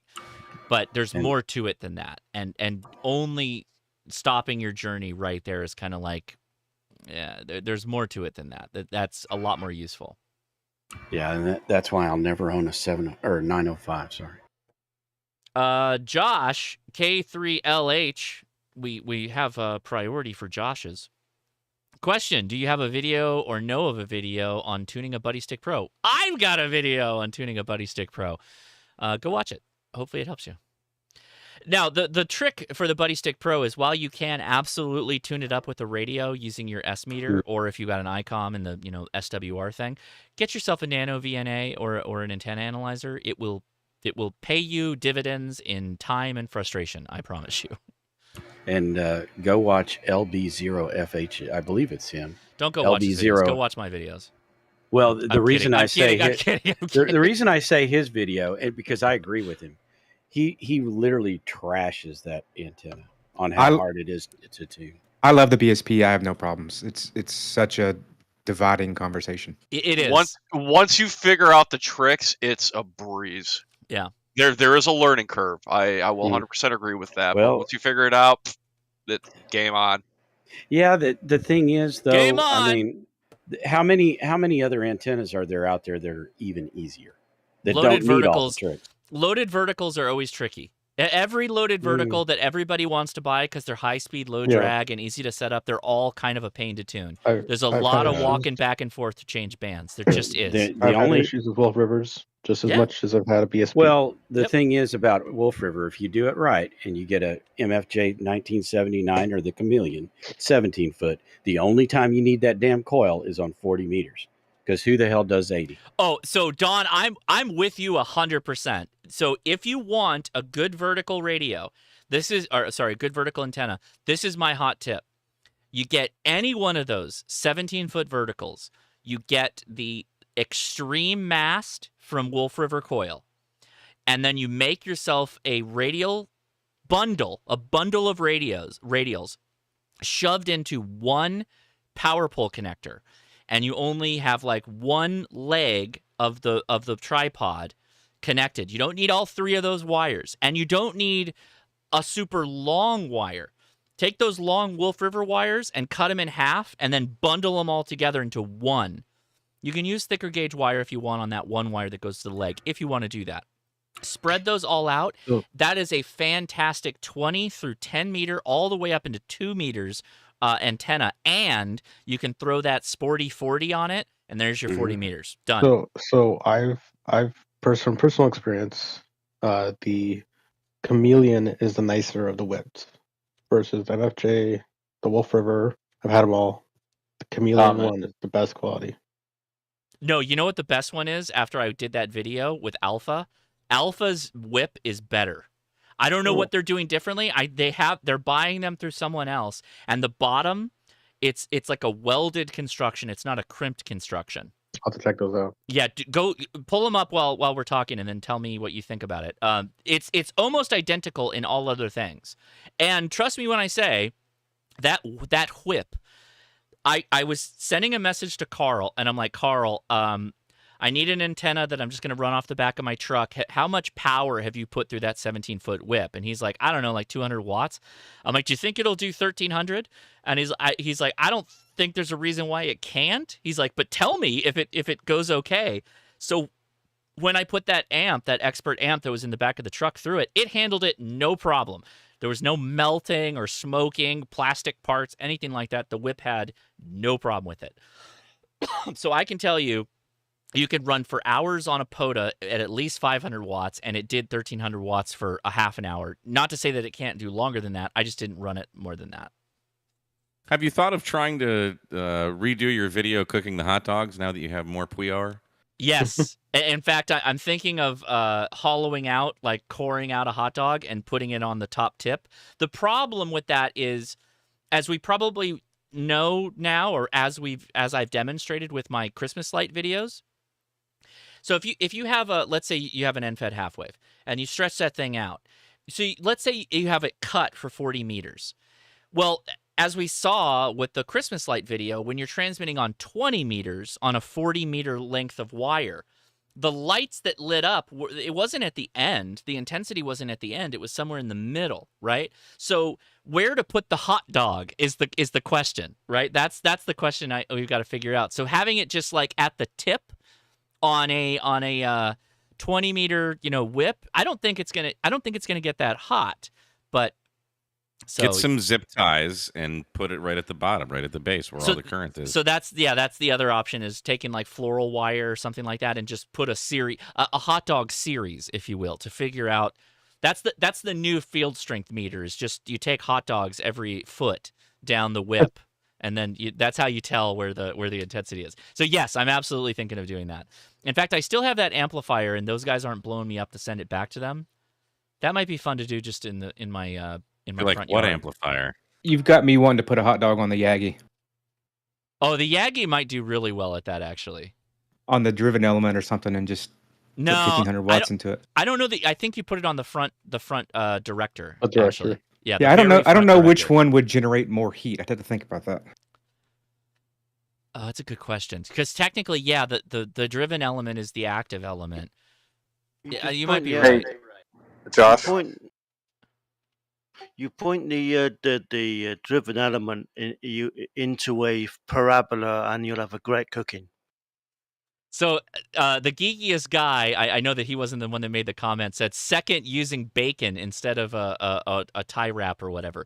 Bacon wrapped vertical antenna hot dogs. Use the bacon to hold the hot dog on. I see. That's now we're thinking. Yeah. Now we're thinking. And then you just get some toothpicks to hold it all together, and just drop a hot dog. You don't dog. need more wire because that might affect the antenna. Comment. Go ahead, comment. Yeah, I've been listening to a whole bunch of in-fed half-wave videos, and there's a retired gentleman out of Utah that was saying that the midpoint or something, wherever the highest amperage is and the lowest voltage is the spot. But the sweet spot's about halfway up in in-fed. I don't know if that helps or not. It's for the heat, though. You don't care about the voltage or the amperage on it. You want the heat. Where's the most loss if you're going to cook a hot dog? I actually the balun. The balun, yeah. No, because we're going straight. We're no balun, no transformer. Because okay. By the way, all this stuff we're talking about, you can't put a transformer in the mix unless you're buying a transformer that specifically will handle that power. The problem is yes, that heat will be localized in that transformer, which we don't want. We want the heat localized in the hot dog. And so the way you do that is you build yourself a proper quarter wave vertical antenna or something along those lines to be able to get the heat directly into the thing.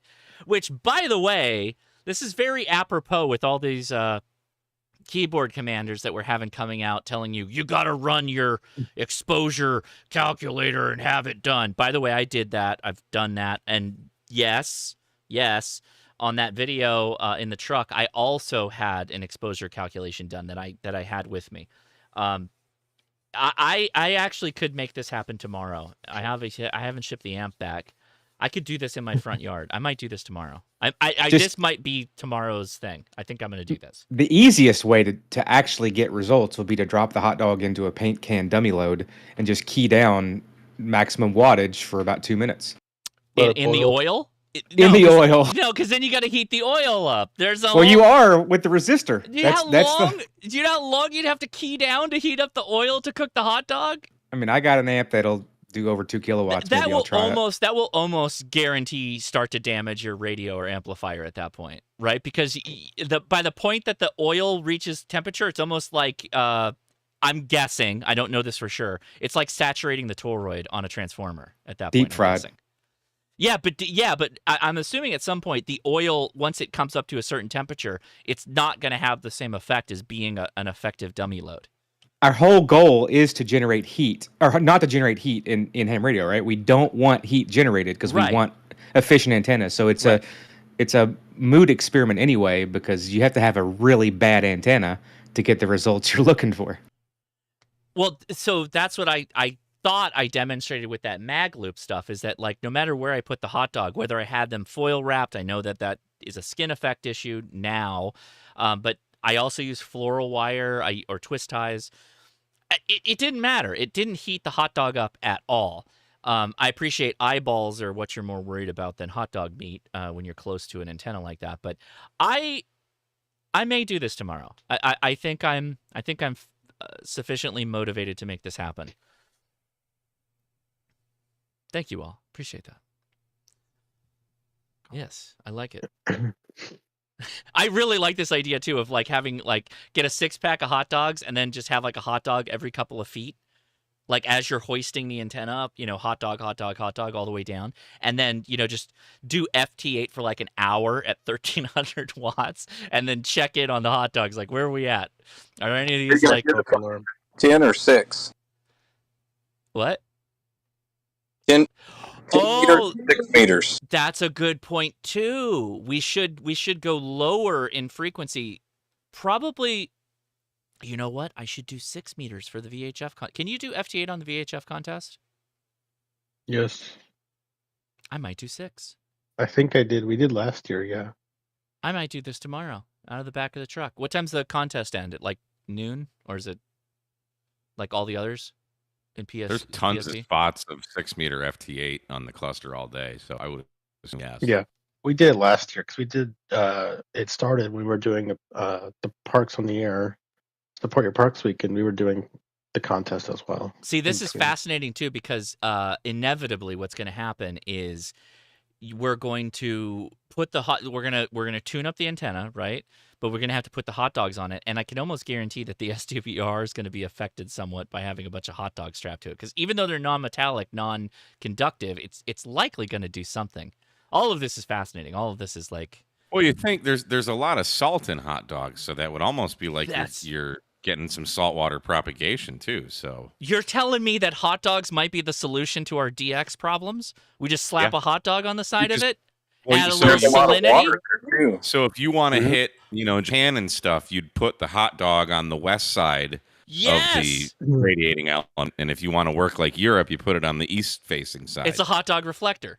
What if you just put hot dogs all along the antenna? Just 20 hot dogs. That's what I'm saying, Alec. We're gonna have like a hot dog every like foot or so because we need to test because depending on the frequency you're transmitting on, it's gonna vary where the heat is coming from or the RF, the majority of it.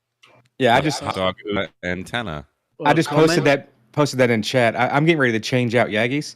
I may just buy a few packs of hot dogs and just on the old Yagi just fill it full of hot dogs for the memes. Does that mean if you line up the tins of hot dog with the salty water in the direction you want to work, and then dip your radios in those, you get extra 3 dB, yeah? Exactly. Pour the hot dog water on your ground steak. I think that's the theory that K8MRD is positing right now, actually. We might have to... Yeah, but how many animals will that attract? Well mine is 60 feet up. No, it's going to be a ground-mounted vertical. Well, I thought you said ground-mounted, and so okay.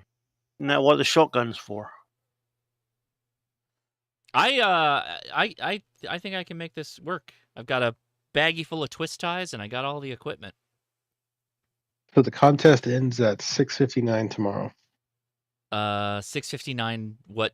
Pacific. Oh, what? 6:59 p.m.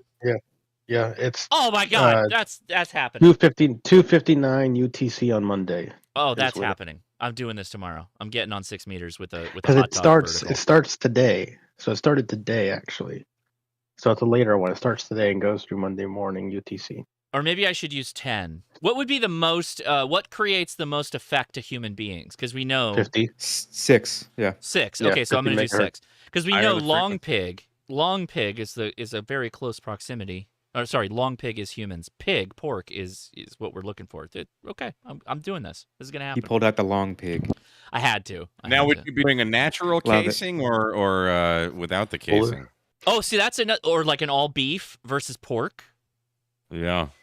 These are all questions we could answer. This is fascinating stuff. We're we workshopping need a this. I'm study of making- all of them. Yeah, I'm actually going to pull up my. We also need a taste test.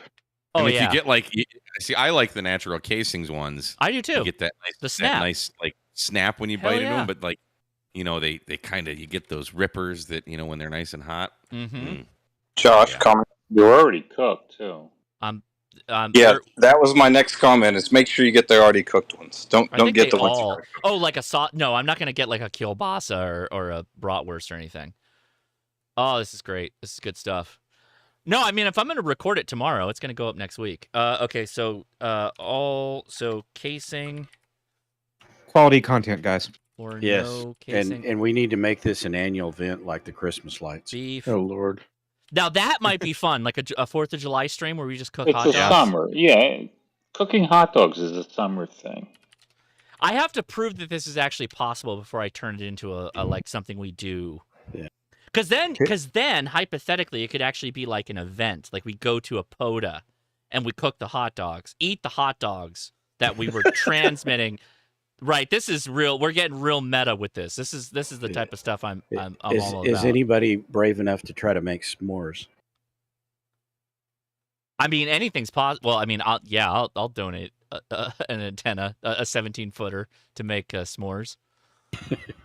That's funny though. How would you hold a s'more like a marshmallow up? Well, the marshmallow I could get, but because you just stick it on there. But the chocolate and the graham cracker, I don't think that would do it. But well, no. Wait, how do you make s'mores? You just heat up the marshmallow and then you sandwich them together, and that melts the chocolate. We used to like put them inside foil and stick them on the fire. After you squash Toast the marshmallow. Yeah, well, toast okay. the graham cracker. Yeah, actually, yeah. You wait. You put the marshmallow on the stick and then you toast that. Right. But And then you had put an extra step of sandwiching it and then foil wrapping it and putting that on the fire. Yeah. So everything gets all gooey and gerschmelty. That's so bougie. And it gets kind of the graham cracker gets kind of toasted. You did this as an adult, I assume. No, as a Boy Scout. Really? Because I can't imagine my kids would not sit for 5 minutes after making the marshmallow to do like. Well, I mean, I was 13, 14, not your kids. That's true. Good point. And hell, by then we were smoking smoking meats. Grapevine. No, grapevine. And I'm not kidding you. We did all kinds of crap like that. And We're smoking that meats. was when, We're smoking meats, guys. No, We're smoking meats. They would actually. There were guys that would actually light the damn things up and inhale through them. Were there freebasing marshmallows? Is what you're saying? No. Grapevine. They're freebasing grapevine. Yes. Wait, what? Don, what is going on right now? What are I'm we older talking than about? you, Josh. No, what does that in mean? Boy Scout. Well, what I was saying is, in Boy Scouts, we did all kinds of crazy things. That just happened to be one of them. They would literally get a hold of grapevine because they were thinking it was like cigarettes, and they would, literally try to smoke it like it was going to do something to them. Somebody got their anarchist cookbook, and they're like, "Oh, if you put the banana peels in the oven." Or they were trying to trick everybody else into doing it. I don't know. I did not participate in that. But the s'mores thing came out of that too, because we were just like experimenting. Okay, they're really good this way, but hey, let's try this. And actually, that particular thing worked pretty well. I am chuffed as chips thinking about cooking hot dogs tomorrow. I'm totally on board with this. I'm going to wake up in the morning. I kind of just want to eat a hot dog. I know, yeah. Get some glizzies. We're going to do, it's going to be Cooking the glizzies with the RF. There we go. Hey, Josh. Yes, sir. When you get around to the Philmont conversation, I'll be sitting here listening. I've got to polish some headlights. I don't know that that's coming up. Were we supposed to talk about Philmont? Well, I'm we down. were. I'm just saying. I don't want to interrupt. This is good hot dog stuff. Well, so no, yeah. Remind me again. So yes, Philmont. Yes, I want to do that, but timing wise, we got to figure that out. Schedule it. Well, October is Jamboree on the Air, and it might not be this October, but anyway. So where I was going with this is I signed up to be a merit badge counselor for Radio Merit Badge at Scout Camp next Friday, and I'm starting my journey to Philmont. It may be next year though. See where I'm headed? Yes. So I will tell everybody again. I want to do a backpacking trip, and I'm sure not KMRD, but Mike, you're welcome, of course. K6ARK. So I'm going to be doing a backpacking trip with K6ARK in August, and I'm taking at least one child, maybe two. We don't know if Edison can handle the miles, but he is running a lot of track though, so he might be able to do it. But I want to take Ben, who's now a wee below. I think he might qualify. We'll have to figure it out. But I want to do something, Summits on the Air, Parks in the Air, whatever, or Jamboree on the Air at the same time frame from Philmont. So if anybody doesn't know, there is a huge tract of land that the Boy Scouts have in Philmont, or it's called Philmont, and it's a multi-day loop hike that you can do. Really, really awesome. I really, really wanna do it. I know, Scott. My knees are barking, man. I gotta go to somebody. I gotta go to somebody and fill it with cortisol or something, because cortisone. Sorry, cortisone. My knees are bad these days, but I gotta do it. I gotta do it.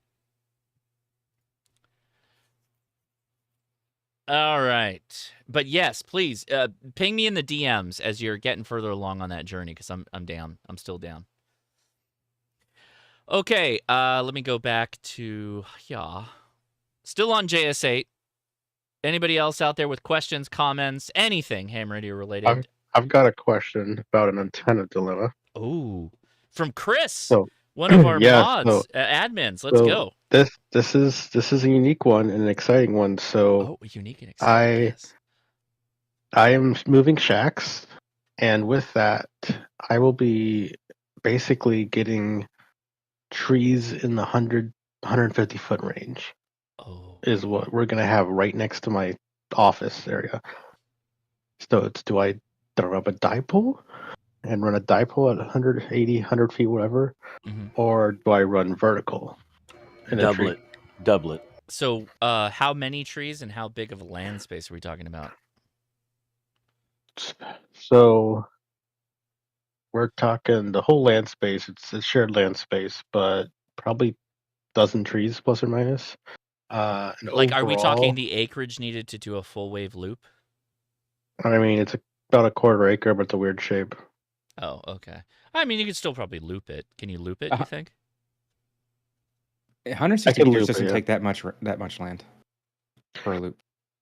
It's getting into each of the trees because they're all evergreens. I could probably do a loop for at least 4. I don't think I'm gonna do it below the 160. Probably 40 is my sort of hot spot at the low band.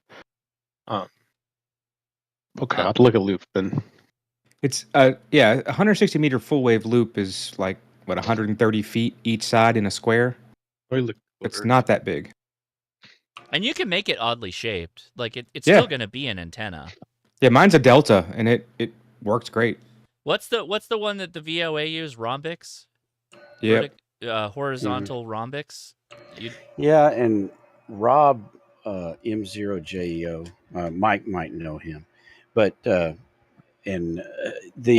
he's keep running a half rhombic all the time now, and I don't know what it is, but he really likes the way it works.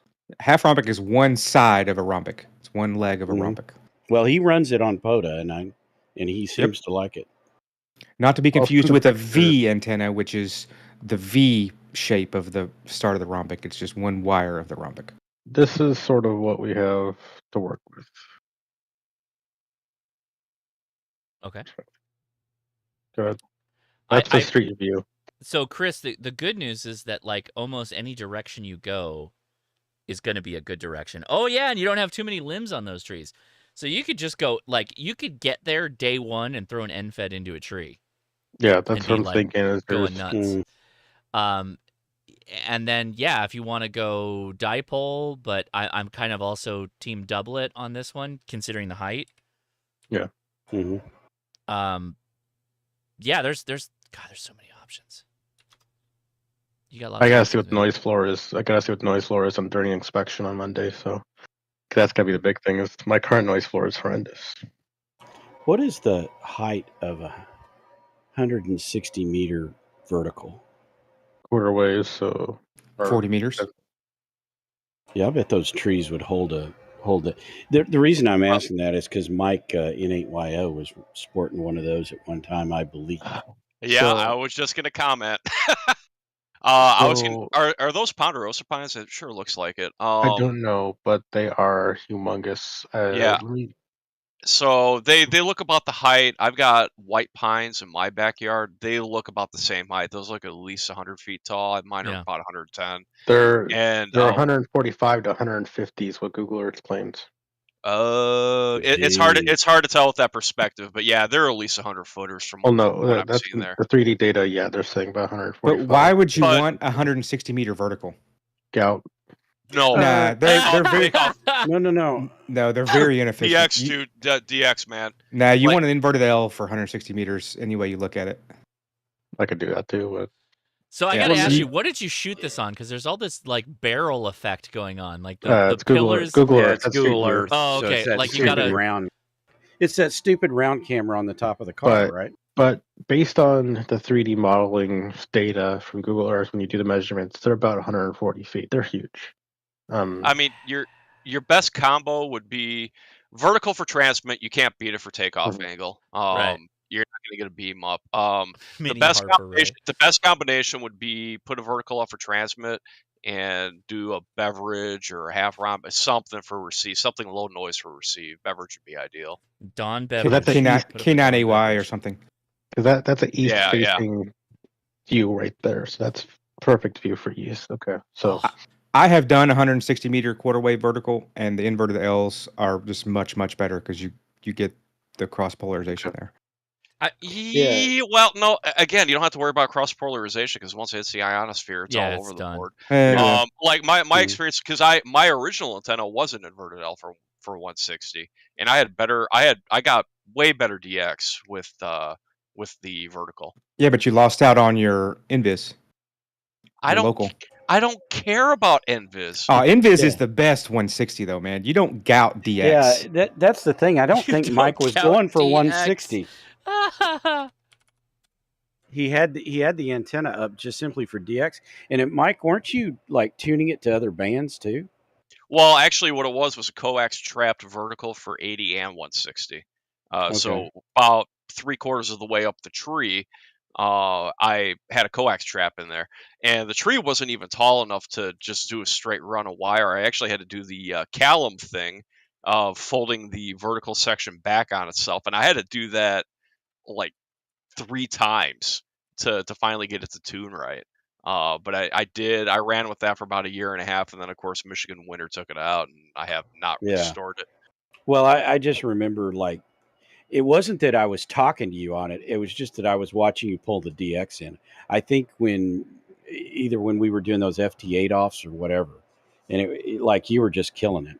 Yeah, it's noisy as hell though. I mean, that's the biggest disadvantage. I will agree with Alec on that one. That is the biggest disadvantage, especially that low in frequency. The noise is atrocious, but man, do you get out. They are loud. I agree. I had an inverted L 160 for a long time. I'm full loop now, which is okay, but 160 meter loop on 80 meters is like stellar if you ladder line feed it. I think your best antenna for that low is a rhombic. If you can do it, get a rhombic. Yeah, but so you need multiple wavelengths in that Yes, case. you do. Yes. Two at minimum, and then you're talking about you're 320 meters long. Well, not quite that long because it's angled. But if you close. want low noise out of that. If you want low noise receive, you need real estate. Pure and Yeah. simple. For beverage, well, but Beverage. that's also directional too. I have a 900-foot long beverage, and it is stellar. Yeah, and you can reverse direction, so you really only need to run 2 wires. You can. I run mine on Coax. Actually, it's just RG6 or RG.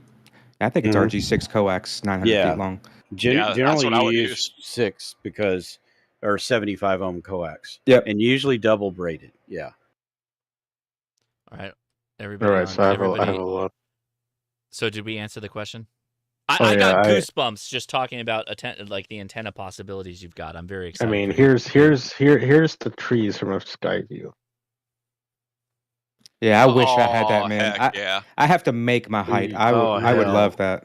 I've got a month to figure it gosh, out. this I've picture got a is month. insane. Look at I've this. got a month to figure it out. What? So. Those trees are... Follow up comment for you, Chris. Yeah, we need you to go ahead. Sorry. Because I can give you some experience on this one. Do you have a drone? I will fly out there with I have the drone. friends with the drone, but no, I do not. I will get personally. a dude in a helicopter. So the way that I deployed when I had that vertical, because I mean you could do the tennis ball thing, or you're not going to lob it over a 100-foot tree. Drone with fishing line and a decent lead weight is your best option. Yep. And you can buy. There's actually a remote payload release attached to various I've got drones. friends. If you got friends that can hook you up with that, I have all the stuff. I've done That it stuff's before. cheap. You can buy it on Amazon. Oh yeah, I got it on Amazon for like $35. Well, the drone is the expensive part of that because you need one of the drones that do. I did it with my mini. I did it with my mini. Oh wow! Yes. You can get like little like Bluetooth or Wi-Fi controlled clips that like are just remote controlled clips. But the one I have is light controlled. You can turn if you turn the lights on. Yes, I've seen the that IR too.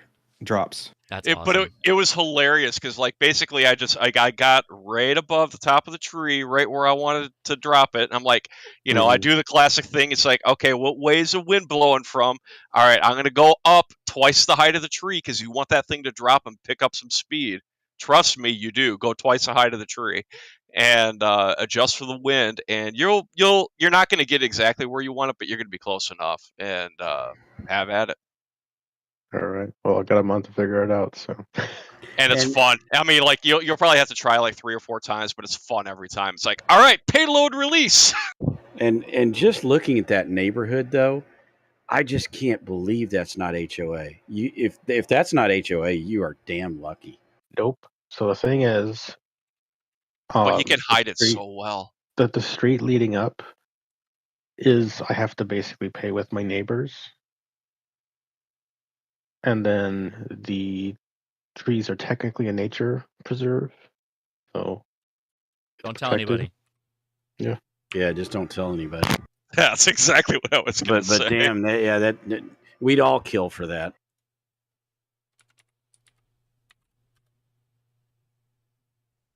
I like. You got a comment?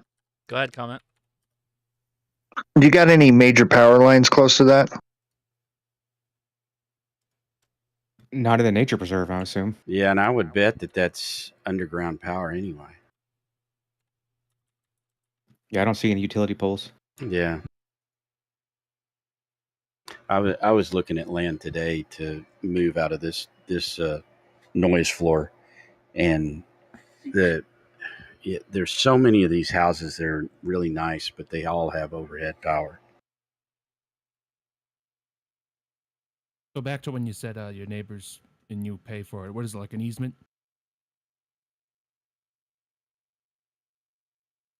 Well, we might have lost Chris. I don't know. Is he still there? All right. Well, we will get an update from Chris when he makes a decision on which way to go, because that's an exciting discussion point. And this is where you come, the Discord After Chat. So if you're not on Discord, well, where are you even? Because that's where all the cool people are hanging out in ham radio these days. Mm-hmm. Well, the most cool. There's plenty of other cool people in ham radio, but we got to draw a line somewhere. There are dozens of us. There are dozens of us.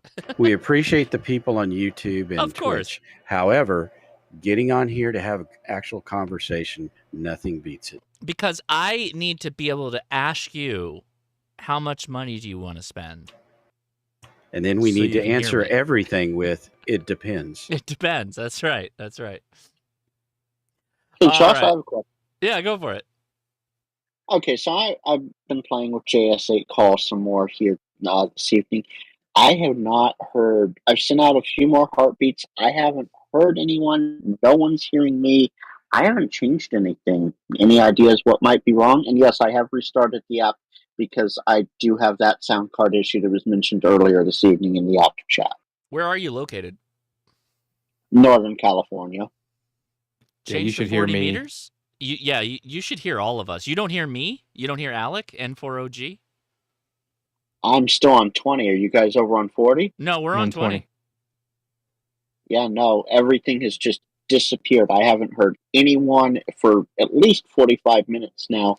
I see a little bit in the waterfall, but up above 3K, but there's nothing.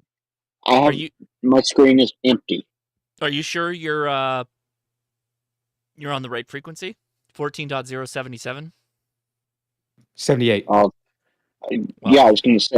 I was going to say 78, right? use the app. Just tell the app to point your radio, and it's going to say 78 when you're 78 when you're receiving, 77 when you're transmitting, depending on where you're at. Yeah, I'm getting reports of plus sync your 17 in time. 7 land. Oh yeah. Sync your time. Time is synced. I'm using that GPS dongle that Josh had in one of his videos for FT8, and it's showing a green satellite right now, so I'm locked on the time sync. Restart everything. Restart your computer. Do the whole restart.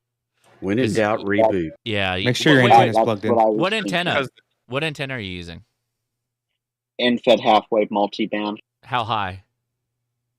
It's about 18 feet off the ground, but I know it's not ideal.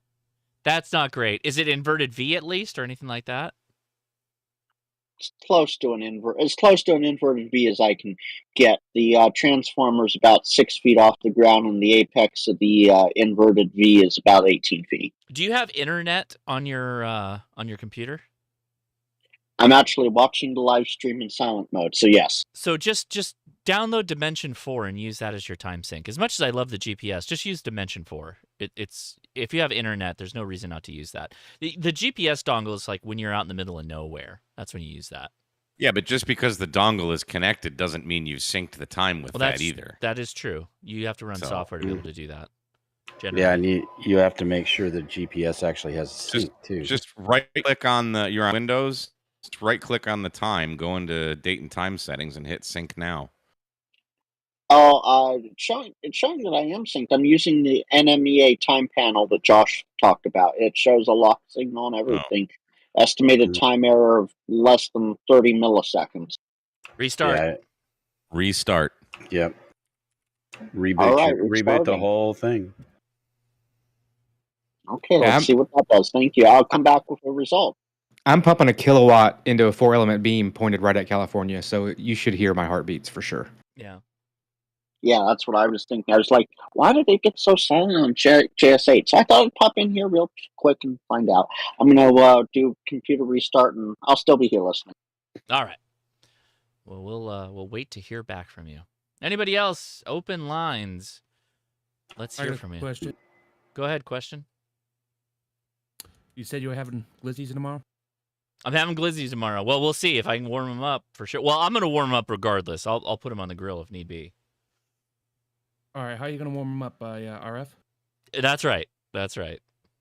All right, make sure you bring your RF calculator just in case. What is a Glizzy? Shut up. Yeah, well, the RF calculator is going to be all of it if we did it the right way, right? It's going to have all of the exposure. A Glizzy is the street, the urban slang for a hot dog these days. All the kids are saying it. Why? Yeah. I don't know, man. Yep. Glizzy. Reject modernity. Back in my day, Glizzy meant something else. That's also what it means. You're right. You are correct. I guess I don't want to know. Well, whatever you're thinking, Don, is probably exactly right.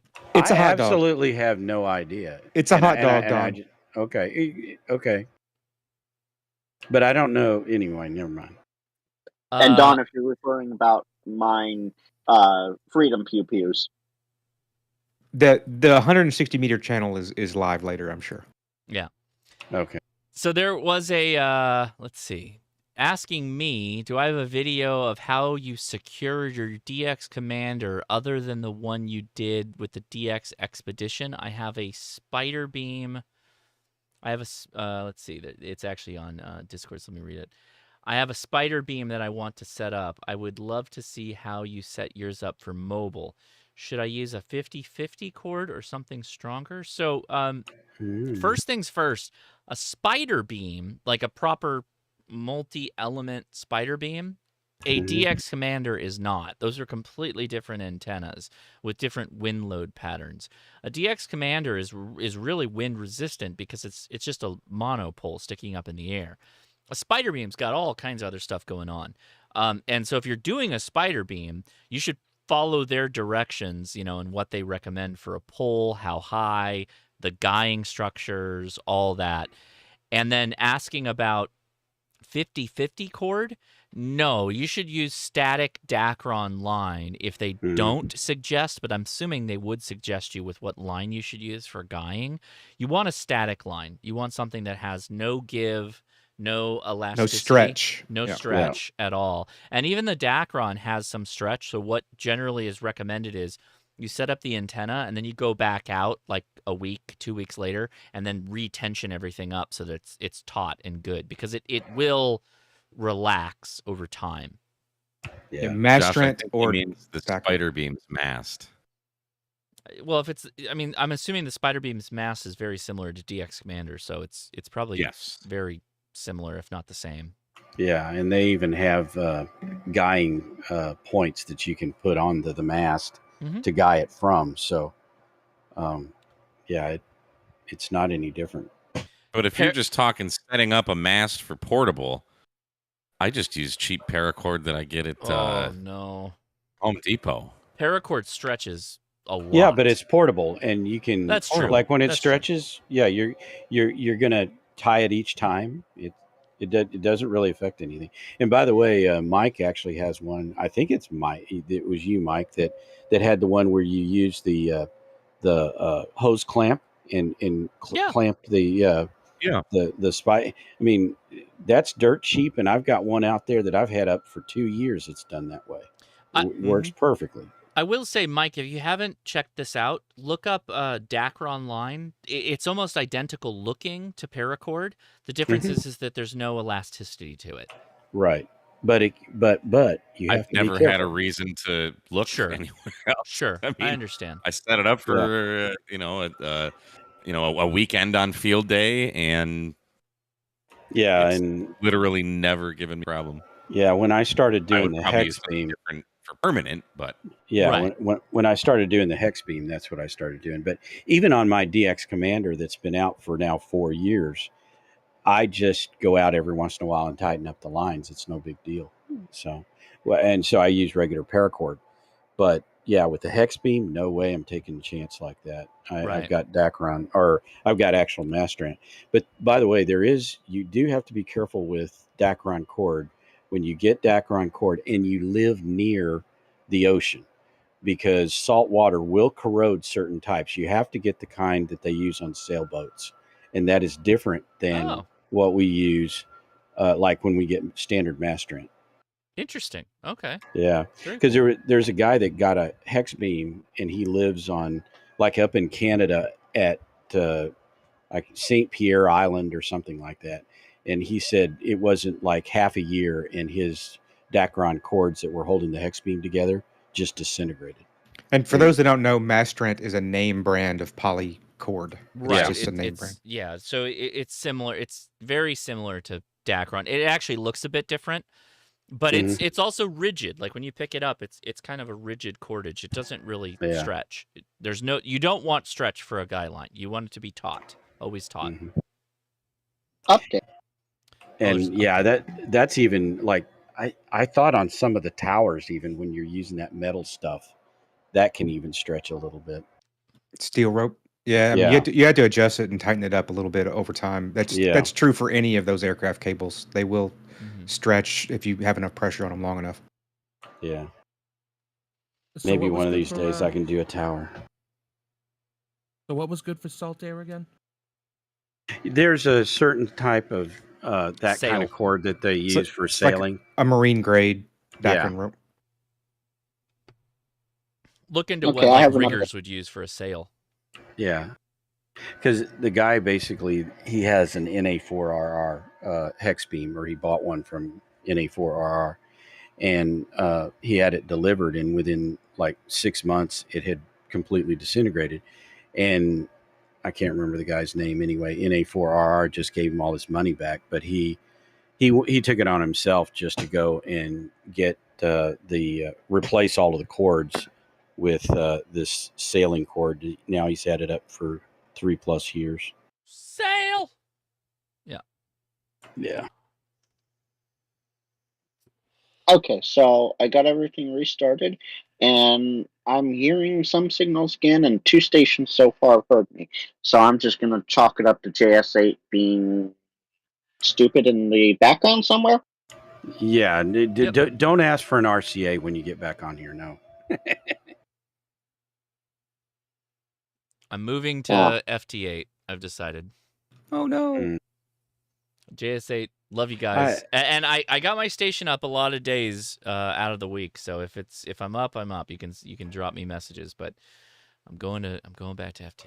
Yeah, this is why I've always wanted, like, for instance, if you have your Hermes light and you could just set it up on JS8 and just leave it. Yes. Yeah. The problem I have right now is I don't have enough space between my antennas. So if I do that and then I'm sitting over here on the ANA and I'm pushing 1500 watts, that thing will sing. And so that's, again, I want to get out of here, get away from this little place and all the noise, and because I'm retiring and I want some place with some land where I can stretch things out. There you go. I have the land and I have a spare flex, and I really want to set up a remote station, but I can't be bothered to research and build a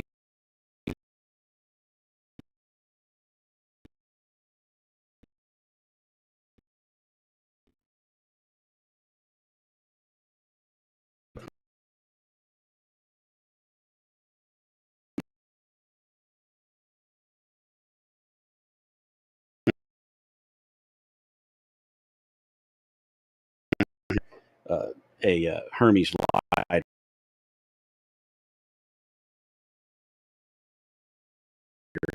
radio station or a digipeater or any of those kinds of things. I'd love to run those 24/7. But then, yes, I still want to come in, fire up my big station, and not blow this thing out of the water.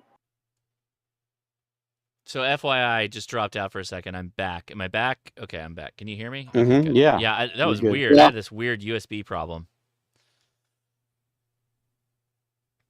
The grid tracker looks pretty good. Oh, we might have screwed the pooch on all of this. Hmm. Oh, YouTube's good. Yeah, I think it's WSJTX. We'll see. Oops.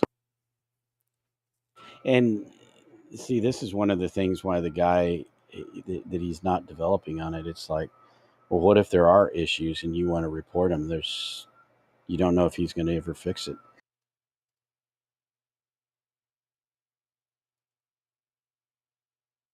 Okay, I think I'm back. Let me see. Are we tuned up?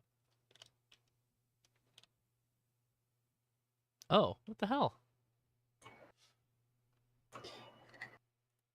This has a 6-meter antenna, bud. How many elements are on your 6-meter beam? 4. Wow, that's nice. That's weird. It didn't move automatically. Oh, yeah, we got some activity on 6. Oh, wait, no. Why is it not moving? This is weird. We're in a weird... Let's see. No, there's some activity on 6, but not a lot. Hmm.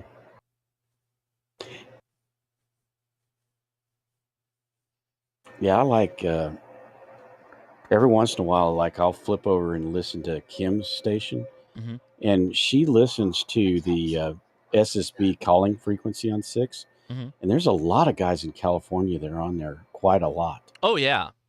Again, California with the higher stuff is there's a lot of people out here doing that.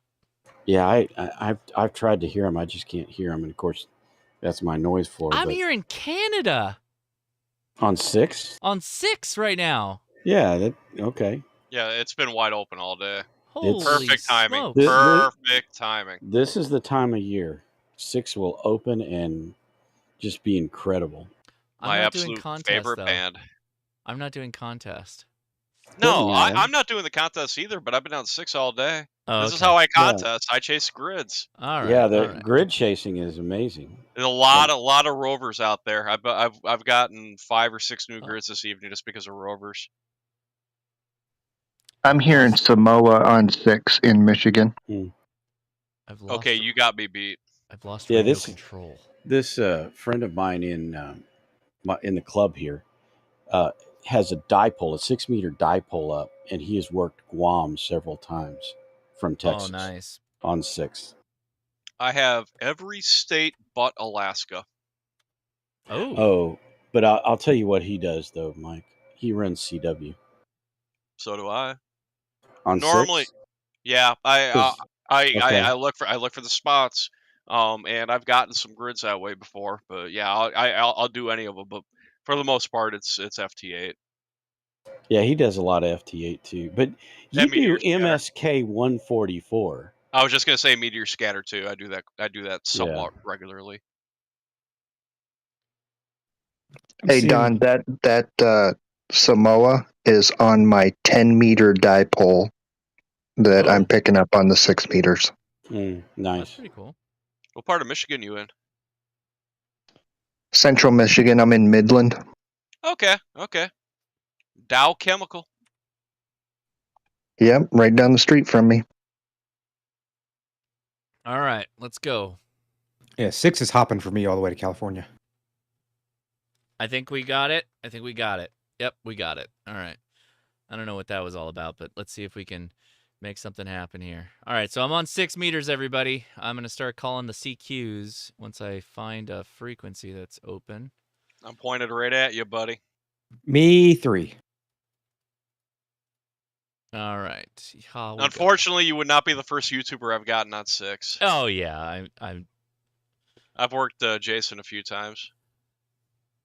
Well, he's centrally located, so that's almost. Dude, true. I get texts all the time. Yeah. Yeah. Well,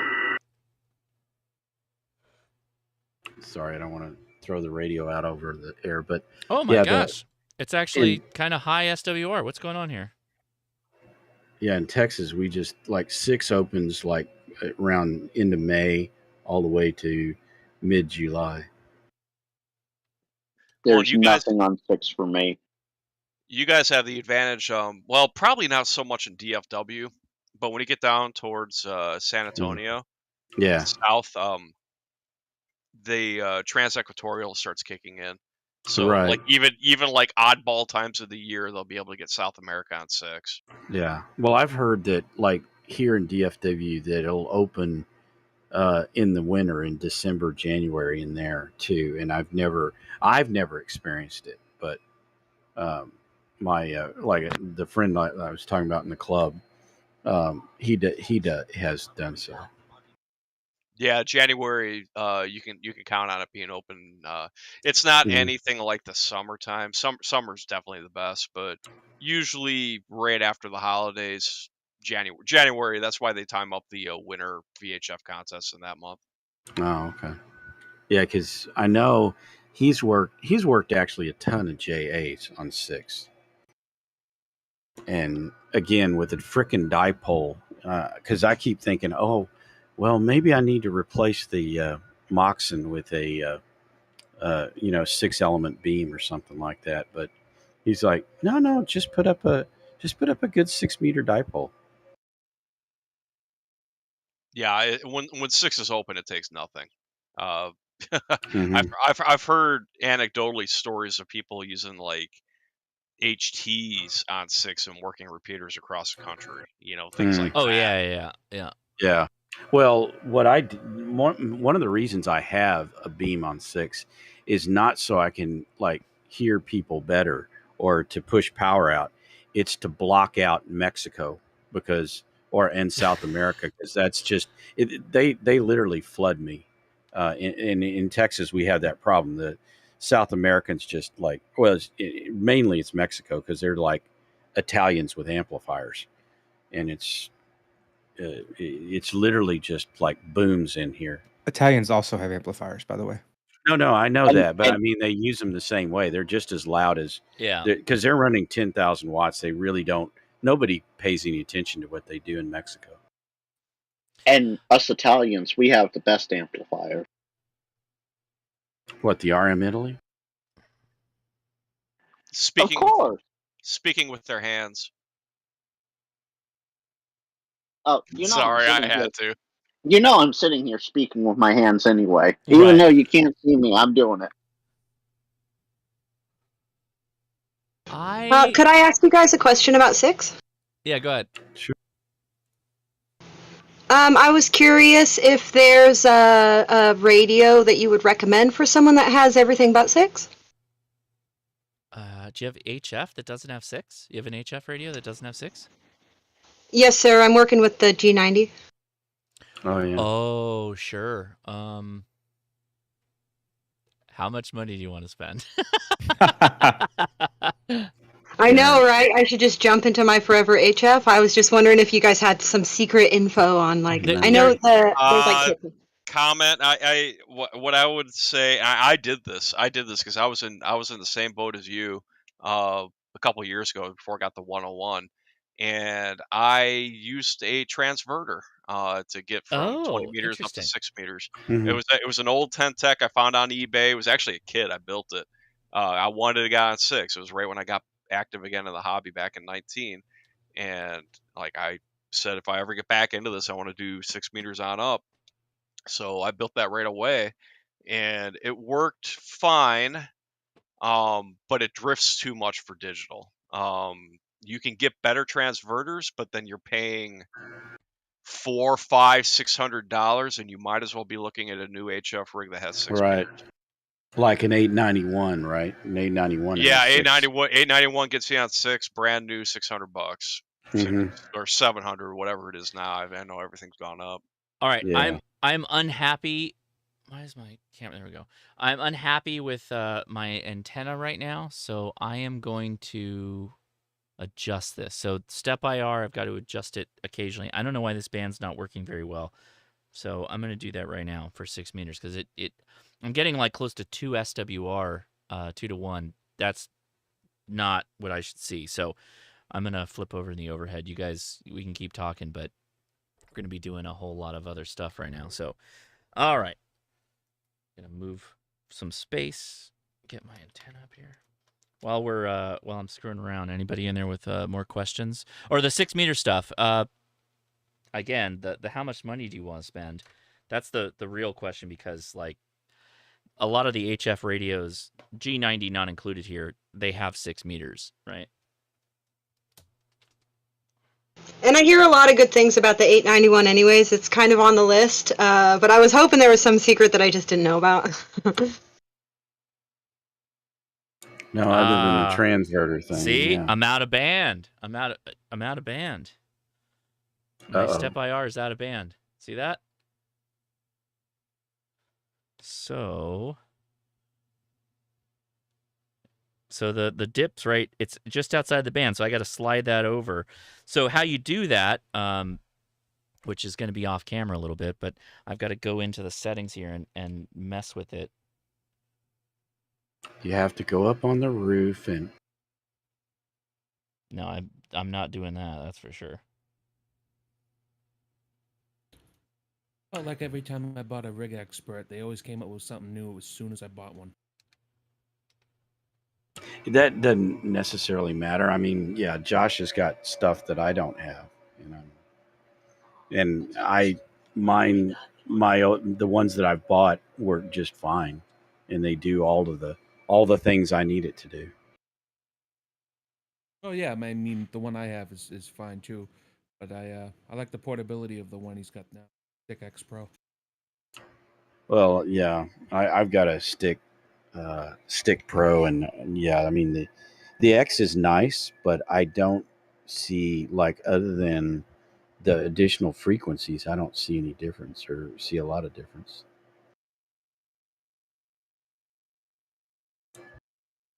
That's it. Band correction. All right. So what we got to do. All right. So I'm going to do a band correction on this. So I'm going to hit the replay. So it's going to keep going back and forth. I'm going to put something underneath it so you guys can see. Okay. That'll do it. Okay. So it's repainting the lines right now. So I'm going to do a band correction. Yeah, there's no band correction on this band. So I'm going to give it a couple of points. Now you see it's walking it in. You see it? When YouTube catches up, sure. Oh, there it goes. Yeah, I see it. And we got to get it up to 313. It's that narrow on 6? Yes, it's pretty narrow. But again, it's a step by so it's adjusting it, right? It's adjusting it for a perfect match. So we want it right at. Let's click it into space here. Come on now. Come on now. FYI, Josh, I copied the station out of Irvine about 5-6 minutes ago. Oh, buddy, we're gonna kill it right now. Hold on. So let's go back, and we're gonna go single, and we're gonna get way out of this band. Set frequency. So this is 50. Of course, he's got a freaking antenna farm as I'm looking at his QRZ. Right. We'll get it. We'll get it. It would 3 hours ago, absolutely would have gotten it. It was definitely better then. Mm-hmm. So we're gonna lock in here. Look at that, boys! Oh, we got it. Well, everyone, not just boys. But okay, let's save it. Yes, lock it in. Heck yeah! All right. And actually, just for the hell of it, because I told everybody, I'm like, it's not just about the SWR. Nope, get out of there. There we go. RNX. Let's find our RNX value here. Oh, that is way too wide, dog. Yep, right there.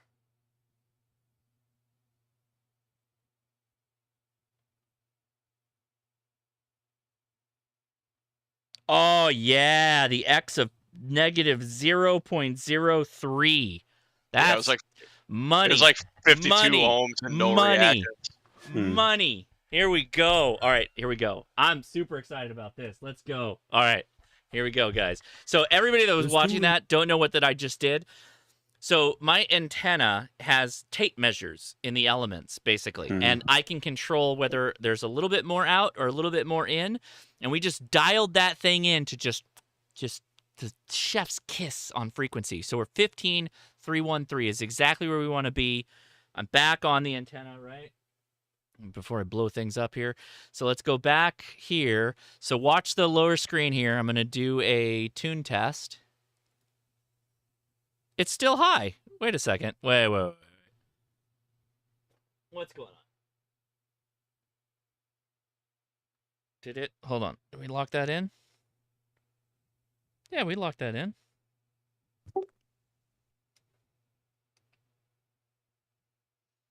You still have the rig tuner enabled? No, it's on a separate coax feed. I disconnected it. Gotcha. It's still high. All right, well, I'm gonna try and transmit for a second and just see what happens. So if we see those pink lines get bigger than they were. Can I ask, what was that RNX value representing? So it's both the impedance, but also the inductance of the antenna, right? That we're testing against. Or not inducting. Am I thinking correctly? Capacitance. You're correct. It's the resistance and the imaginary resistance, which is capacitance and inductance. Yeah, so it's a comparison between capacitive and inductive. The reactance. Thank you, Jody. Thank you. Reactance. Yeah, that's the right term.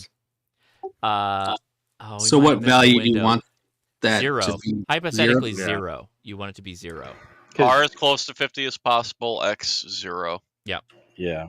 And if you get numbers there, they're telling you that you need to add either capacitance or resistance to inductance to the antenna to get it to tune better. And you don't want any. Oh, so oddly enough, while my radio, see, this is why you want an outboard power and SWR meter in your home shack. My radio is saying north of 1.5 SWR, but my power meter is showing that the SWR is super low. Yeah, like 1-to-1 right now. So You need new coax. maybe higher, higher. No, but I've got like LMR 400 between all this stuff. There's some loss there somewhere. Yeah. Need a new piece? I think you might be right. Are all your connectors sealed? I mean, inside the shack, no, I don't coax shield. Can I introduce you to our Lord and Savior, Messi and Poloni? No, you cannot. Well, no, yeah, you can. I have nothing against Messi, but I'm an ABR kind of guy. I use ABR stuff. I like their stuff. They've never led me astray. Yeah, they're in Texas, yes. Yes, they're in Texas. That's all that matters. Yes. That's funky. This is the kind of radio stuff you mess around with, right? I do have some more feeder line I could probably swap out. When you were tuning it a minute ago, were you tuning it through the watt meter or not? No, I was using the analyzer. So the right. So I have a bypass off of the radio. I have a switch off the radio that I can feed it onto the tabletop for doing radio demonstrations or whatever. Well, good. Connect the radio just exactly like you had the tuner or the meter. Oh, I'm not going to rewire anything yet, but I will consider that. You're no fun. I'm not going to do it live. I'm not doing that live right now. But I'm just happy that I got the antenna is happy. That's what I care about. Yeah. Okay, I'll give it some preamp. It's a little soft.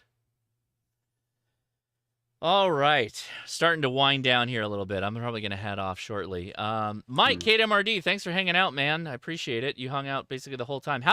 Let's catch up with Mike. What's the weather like? Are you going through hell right now, or what's going on? No, it's the calm before the storm right now. There's, it's looking like right now probably the wave that's coming around right now is going to miss me a little bit, but then there's another one coming, and then around 3 in the morning there's going to be a really big one. So yeah, I'm just living vicariously through all you guys. I want to be on 6 meters right now. But no such luck. But yeah, I'm about to bail too. I got to get some dinner and go to bed. So it's been a wonderful evening. Thank you for having me on. Yes, very good. Thank you, buddy. I appreciate that. As far as stuff to watch, we have been watching Chinese Born American. Has anybody watched that? Is that right? No, it's ABC. American Born Chinese. I dyslexified that whole thing. ABC, American Born Chinese. So this used to be not a manga, but a graphic novel that they have updated, if you will, to modern time, and it's pretty good. If you know the story of Wukong the Monkey King, Journey to the West. This is a very popular Chinese story about the Monkey King. He's literally the Monkey King. And so if you've ever watched Dragon Ball, I don't mean Dragon Ball Z, Dragon Ball, Goku is like, there's so many things they just straight robbed from that Chinese story. His ever-extending staff, that's Wukong's staff. Nimbus the Cloud, that is from Wukong. Being that he can turn into a monkey, a Saiyan, that is straight up Wukong. It's crazy how many things they just borrowed. yeah, yes, yeah, it is. It's wild how much Dragon Ball borrowed that material. Yeah, so it's actually a really fun story, Wukong and that whole thing. But American Born Chinese is a fun. I don't know where you watch it. Is it on? I think it's on Disney Channel. And if you watched, it's not like Everything Everywhere All at Once, but hopefully you watched that movie because it was amazing. Many of the actors from that are in American Born Chinese. Don, did you watch it or you didn't like it? No, Everything Everywhere All at Once. No, Yeah. that was a fantastic. A lot of people compared it to The Matrix, and I was like, I can see where they're going with that. It was really good. Yeah. Yeah, it's just, I mean, there is no explaining that movie. There really isn't. You just have to experience watch it. Yeah. Yeah. It's good. Other than that, I've been having so I was shocked of all the things that my oldest son could watch and be into. He was like, I want to watch Star Trek. And I was like, okay. So then I'm like, anything you want Trek is available to you. We'll watch all of it. I'll sit down. I'm here for it. And he's like, I want to watch the stuff with Spock in it. And I was like, whoa, the OG? You want the Tridge or the original series? I'm like, yeah, okay, I'm down. And he dove in hard. He was like, I want to watch Wrath of Khan specifically. I've heard that's very good. And I'm like, I don't know who you've been talking to, but one, I'm worried that you're talking to a predator, but at the same time, that is a very good decision you've made, son. It's like my favorite Star Trek movie of all time. So yeah, we watched Wrath of Khan. I think we watched it like twice, and then we watched the third, and the Journey Home. He fell asleep in like the first 30 minutes, but man, that's some good movie watching. I don't know how often you go back and watch that, but we did run into a problem. So here's the problem. Last year-ish and all through the pandemic, you could watch The Next Generation without any problem. The Next Generation was everywhere. What's happened is a lot of the Star Treks have been all conglomerated under Paramount. Yep. So you have to get Paramount now to watch like your Trek, to get your Trek fix of good Trek. It's all locked in under there right now, which is really frustrating because I don't have Paramount. But at the same time, I hear that's where you have to go to watch Yellowstone. So maybe I'll do it. I don't know. Yeah, the problem with the good Star Trek is now it's in with the bad Star Trek, the really bad. The new Trek, stuff. I now can't get that behind. Strange New Worlds is supposed to be better, but again, I don't have Paramount either because and I've dropped Disney too. I just no. Leia said so. Leia was not an original series fan. She was a big fan of Next Generation. That's the only thing she cares about. She doesn't care about anything but Next Generation. And she's like, if you guys start watching Next Generation, I'm in. We'll watch the whole damn thing. And I'm like, oh man, that's big talk. I'm down. I normally. I don't know. Go ahead. No, you're good. Well, I was just going to say, I normally don't rewatch television shows, and the only thing I am thinking really right now that I have to go back and watch is Deep Space Nine. That is the greatest Star Trek ever. Don, you and I are ride or die on this one. I am 100% DS9, particularly when the Dominion Wars kick off, is some of the best Trek you can watch. I honestly love the whole damn thing. I love the whole thing. I feel it turns into too much of like Freak of the Week, kind of like I celebrate the entire catalog. Yeah, I celebrate. Yeah, I get that because the end, and you're a god and all that stuff. That's a little weird. No, but newer, the earlier episodes, it's always like, what is the new criminal Odo's going to track down? Like, there's a lot of those episodes where you're like, okay. Later episodes get even better. They're so good. Yeah, the one I do like the whole Quark. I love Quark. Thing where he he becomes a Star Trek guy, even though, because watching that whole arc of him, but that's just one of so many good character arcs in there.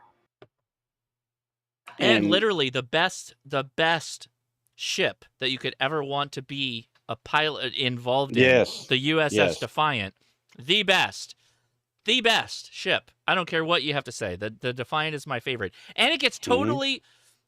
And one of those damn Next Generation movies, they just like blow up the Defiant. They don't pay any never mind to what the Defiant is. Like that is a battle cruiser. That is for doing battles. And they just wreck it. And it's like the Defiant would not go down that easy, and you just blew that thing up. I was so pissed. I was so pissed when that happened. And those are the episodes I just flat don't watch. No, that's the movie. Again, the movie's blew up the Defiant. Yeah, I know. That's what I'm saying. I don't watch any of those. After about Deep Space Nine, that was it. I was done. And about the only science fiction show that even comes close, and I would not say it's as close, is oh God! Now why did I suddenly go blank on it? Babylon 5. Yeah. It's close. It is definitely not the same, but having good character arcs. I mean, if you want a good so Deep Space Nine, if you don't gel with that, I still highly recommend you go watch the oh gosh, not Babylon 5, Battlestar Galactica remake was fantastic. Battlestar Galactica. No, you couldn't do it? No, I could not. Now, I'll be honest with you. The one that came after that, the Caprica, I loved Caprica. People hated it. That's why you like Babylon 5, because it's all the people talking constantly. Yeah. Like all this interpersonal drama stuff. You like that's what I like. Yeah. I like character arcs. And that was the thing about if you listen, like even now, if you listen to some of the YouTube stuff between some of those guys that play in Deep Space Nine, they've taken their characters. Now, obviously, they don't have the makeup and all that stuff, and they interact with each other like they used to, and it's all just talking. And oh man, I eat that stuff up. Oh, okay. The guy that plays I understand the why you doctor. like Babylon 5. I get it. That makes Well, sense. yeah. Well, that's nothing against it. I'm not saying that's not negative. Even to the point, like I liked the big bad in there when they finally pulled them in. In the early Babylon 5, it's mainly about the station and dealing with Earth and dealing with all of the. But then later on, they actually have somebody that has to pull them all together, and to me, it gets even better at that point. But again. Do you like Stargate then? Do you like Stargate? You gotta like Stargate. Yes. Yeah. Okay. Yes. That makes total sense. That Stargate and especially Stargate Atlantis, and then the one that came, the universe or whatever that was called, the last one that they didn't finish. And I'm still pissed about that. Best thing about Stargate SG-1 was MacGyver used guns a lot. Yes. MacGyver used guns a lot. It's true. Or Teal'c. Teal'c was always my favorite. Yeah, I love Teal'c. I liked all of them. I even liked the fact that, like, for instance, the and I've forgotten her name, but anyway, the lady that's in there, I followed her through several shows. She did that fantasy thing. I watched all of that, and then she went into Atlantis, and I loved her in Atlantis, but anyway, it is what it is. Once again, Don celebrates the entire catalog. Yeah. I do. I appreciate Don a little bit more now. I understand like what he's looking for. So you didn't totally love Expanse then, or did you? No, the Expanse beginning seasons. Yeah, you probably loved the hell out of it. No, the whole thing. If there were huge character arcs in there. That's true. If you didn't gel with the TV show Expanse, I highly recommend you get the books. The books are amazing, particularly if you're like a hard sci-fi guy like I am. Like I want more of like what the hell are you actually doing to make this ship go through space? Like there's so much of that in the Expanse. Yeah. It's Josh, so deep. Did you ever talk to Matt about when he started watching Expanse? Mm-mm. He was supporting a hurricane. I can't remember what year it was. A couple of years ago, I forgot the name of the hurricane. But he does a around the clock coverage 24/7. And so he's just sitting in the truck most of the time. Yeah. And he's like, I've been wanting to watch The Expanse. So he did that with his dead time. He went through all 5 seasons Oh yeah. in like 72 hours. That's awesome. Oh, jeez. Yeah, I thought I was bad because I got in on like season 4 and I watched the 4 seasons in about 10 days because I got hooked in pretty good. He did it in 3. I will tell you. All right, so straight up, when I got COVID and I was driving home from Ohio, the books that I had that I wanted to like audio book the whole thing was The Expanse, and I was driving through Kansas. I was cruise controlling it, and I was like feeling like, oh, I'm going through space right now. I wasn't hallucinating or anything like that. I was totally in control. But like the feeling of just having these people talk about these hard-ish science-y topics, I was like, oh, this is the best. Like this is one of the best like audiobooks to just listen to when you're driving. Like just a long-ass drive. The Expanse audiobooks were amazing. Yeah. Throughout my life, I have gone into hard sci-fi.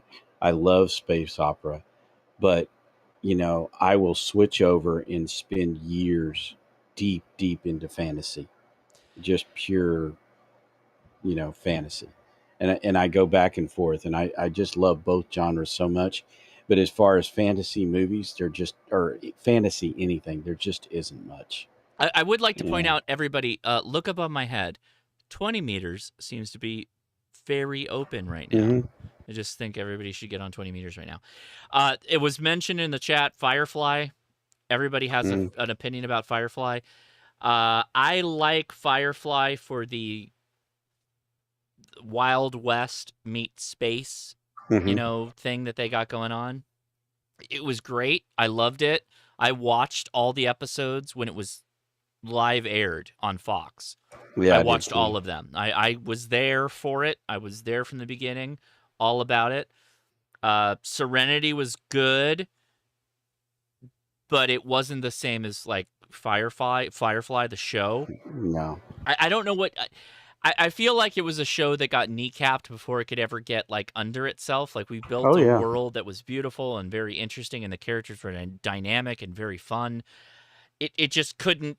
It was like Next Generation season 2. Season 1 was kind of trash, but Firefly was like, it was ready to take off, and they just didn't let it get off the air. It just got kneecapped before it got to air. Well, and I always wondered what that show would have been had they let Whedon just run with it, because if you watch, and I get there are people just have to absolutely hate it, but I really enjoyed Buffy the Vampire Slayer. Oh, I was just going to ask you. You got to love Buffy, like character arc stuff. You got to love you're a Whedon guy, right? You got to be a Whedon guy. Yeah, okay. I watched Dollhouse and all of those things. Okay, yeah. Okay, yeah. That's where Summer Glau came from, right? Yeah, I think so. I know that Eliza Dushku. Yeah, she's the one I know more so. I don't remember Summer in that too much. Or no, but she's the one who was in the Terminator series. But right? Yeah, she came from Dollhouse. I don't know if she was in Buffy. Well, she was in Firefly, so. Yeah, right. No, she wasn't in Buffy. No. But that they tend to run in the same circle. I love Firefly, but it kind of ruined anything else that Nathan Fillion did for me. Like he's always Firefly for me now. Yeah, and any other show he's been in. Yeah, and I do enjoy Angel over Buffy.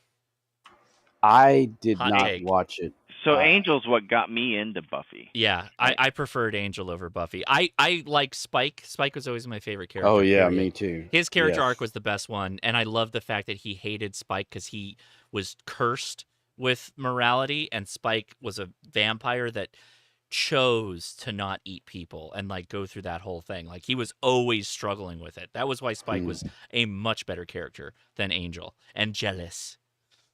And if I remember correctly, when he started out, when he's first introduced, he's just raw vampire. Oh yeah.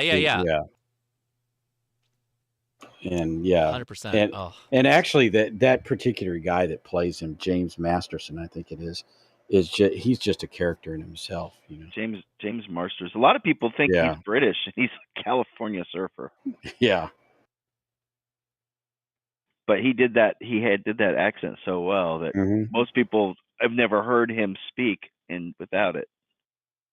I didn't realize that he's not actually British. That's wild. No, he's from That's California, wild.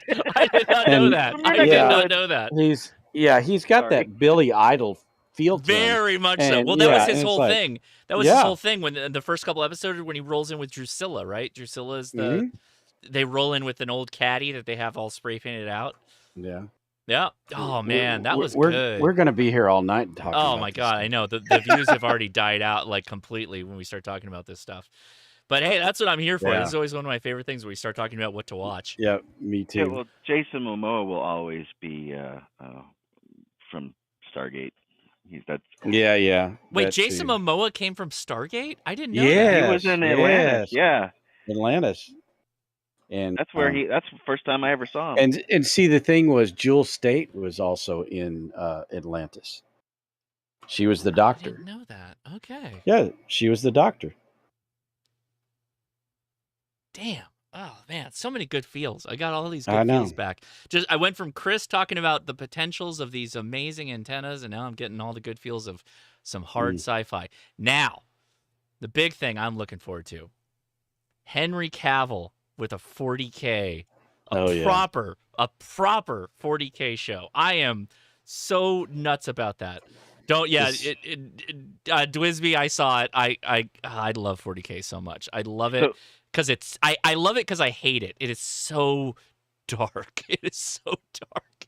Is I've he never executive? gotten to that Is he executive producing it? I hope he is. I hope he's Yeah. in on the pulse of creating that thing. Because if he's not on it, like I don't know how to trust it. I don't know who. wouldn't blame him to have had that written in the contract though, with what happened on which. Yeah, we'll see though, Yeah. because he's also he kind of he's been on some shows where he said that he kind of plays these things because he's an actor and he doesn't really feel comfortable in those other situations. And I'm like, look, dude, in this case, you have got to take control. You gotta own it. You gotta own it because nobody understands the content like you do. Yeah. There's no one that will get it. Right. There's no one that will get it. Well, yeah, but he thinks, I think from that way, he can direct things by coming in to a director or somebody else that's already got the vision and change their vision. He can't do that. He has got to have the control. I echo with this statement so hard. Sean, 40K, Dune, Lord of the Rings, like the touchstones of the 21st century. We're getting the second half of the first book of Dune at the end of the year. And like, I am like, there's another one. I am hard into Dune. I love it. So Finally, that first movie, finally, because I read that book when I was a kid, and I even like the movie from the 80s, as I do too. campy, cheesy, and horrible as it is. Yep. In a lot of ways. Patrick and Stewart also, was in it. yeah, I was just gonna say Picard was in it, so we'll bring it back to that. Sting was in it. And Sting, Yes, yes, he was. Even the I think Sci-Fi Channel had a TV limited series back in the 2000s. That one wasn't bad. Children of Dune. Children of Dune. That one was not bad. Yeah. It like went through the first book and into the second one. Yeah, Now, Children of the Dune. only But thing this is, latest adaptation, like it is sticking to the book to a T. It was very well done. I am looking forward to the second half. No, I have not watched it yet, and the reason I did not watch it is because I found out that they were splitting the book. Yeah. And I did not want to. Oh, I see. I didn't. You know what I mean? Well, Right. I mean, They originally wanted to do it in one movie, but it was going to be 4 hours long. So that's why they split it. So I was fine with that. Which is fine with me, but I mean, yeah, the thing about that is though, what I want them to do, and they probably won't, and I probably wouldn't live long enough to see it, but I want them to do all the books. Don't just stop at the first one. It's so long. Yeah, but the story is so good. When you start talking about like the sand trout that get onto the guy and make this impenetrable suit of power, like that starts getting Don't you want to see that though? Yes, of course, but like Yeah. I don't know, like it starts getting weird horny. Like after the first book, Yeah, it I turns know. like weird horny. Like weird. Like it gets weird. It Well, gets isn't weird, it called the guys. Weird way? Yeah, it's Yeah, very the weirding way. It's the Benny Gesserit Yeah. for sure. Now but, oh I my wouldn't gosh. I wouldn't go so far as where his kid finished some of the books, but yeah, He to did a good see job, though. yeah, Frank Herbert, to see all of the things that he had imagined. I don't care how weird they are. I want to see them on the screen. Yeah, what's the who we were just talking about him? Oh God, Momoa. Momoa is Yeah, in yeah. the first Dune, and the character that he Mm-hmm. plays that gets all kinds of weird, sexy. That's a weird, sexy character, and a clone, like just all kinds of weird stuff. Well, in the he later played books. he played Gurney. He played the same character that Picard played, right? Not Gurney. I'm talking about the other. Mm. No, he's not Gurney. No, he's not. No, he's the. Oh God, The I can't remember the his name. Battle Master or whatever. Yeah, the that Battle is. Master is the one that they've like the Benny Gesserit keeps cloning him for like sexy times to repopulate. It's Duncan. Duncan. Duncan, Right, yeah, that's yeah, right. yeah. That's right. Yeah, yeah. Yes. It's been. I haven't read Duncan, that book. Idaho. What a name, by the way. Eighth What a grade? fantastic name. I think that's it's- when I read it. Yeah, well, so it was Frank Herbert, right? Wrote Dune.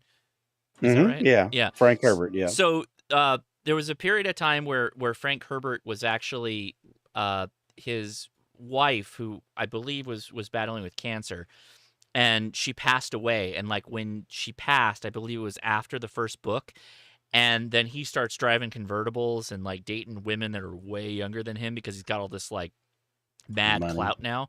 And and then all the books turned like real thirst trap books. it Well, starts getting a little thirsty. I mean, how crazy are they versus what Heinlein wrote? Oh, So- hi. Yeah. Yeah. Dude, Stranger in a Strange Land. Uh-huh. Love that book. Yeah. And the Well, I he don't- was 451 too, right? That was him. Yeah, yeah. Yeah. Yeah. No, that was no, that's F. Scott Fitzgerald, right? No. No. Wait, what am I thinking of? F. Scott Heinlein. Fitzgerald. Yeah, Heinlein. Yeah, that's who we're talking about. Okay. Yeah, okay. Yeah. And yeah, Stranger in a Strange Land. F. Scott Yeah. Fitzgerald. Yeah, exactly. No, Ray Bradbury. Thank you. Yeah. Ray Bradbury. I was gonna say, and no, you were. Yeah, it was Bradbury that did. And- he Yeah, did a thank you, bunch of Chad. stuff. Thank you, Chad. And as far as fantasy goes, does anybody remember the Gore novels? The what? The Gore novels, G-O-R. No, never. Oh, really? Oh, God. Okay. But I was not a big fantasy novel guy. I was I not. am. I'm not. It's like Conan on steroids. Oh. Literally on steroids in terms of the sex and all this stuff. It's just I can't. And there are tons of those books too. It's not like there's one. There must be 10 or 15 of them. And there were 2 movies that were made, but of course they didn't put any of those kinds of parts in them. But of course not. yeah, they oh man, Too horny for television. Yeah, they kidnap these people from Earth and they take them over and they breed them in all kinds of weird ways, and it's these bug people. And I enjoyed it, but anyway, there's some things in there that are just like, and it's kind of science fiction, but it's also fantasy. There's no magic in it, but it's Battlefield Earth is I'm not a. That's a Scientology sci-fi. Yeah, I don't really. Yeah, and It was almost so bad it's good though. Yeah, I know what you're saying. And John Travolta, the way they made him look in that thing, So bad. Oh, yeah. So Herschel was my favorite character in Stranger in a Strange Land when he's and that was supposed to be the self-insert. That's really funny. He's self-inserted himself as the most like intelligent man in the room kind of guy. I love that. That's so much hubris. So much hubris. Well, and honestly, That's shocking. If I'm not mistaken, there's still an awful lot of Philip K. Dick that has yet to have been turned into film. My wife and I never read it. But she was a big Philip K. Dick person, and That's she wanted to do Electronic Sheep Dream of do do That's Blade Runner. That's Blade Runner. Yeah, that's Blade Philip Runner. K. Dick. Yeah, but I mean, he did poetry and stories. And didn't he do Minority Report, or was that but no, it was the other Scanner one with- Darkly. Scanner Darkly. Yes. Yeah, he did Scanner Darkly, and Yes. what was the alternate iRobot. reality? Wasn't it iRobot?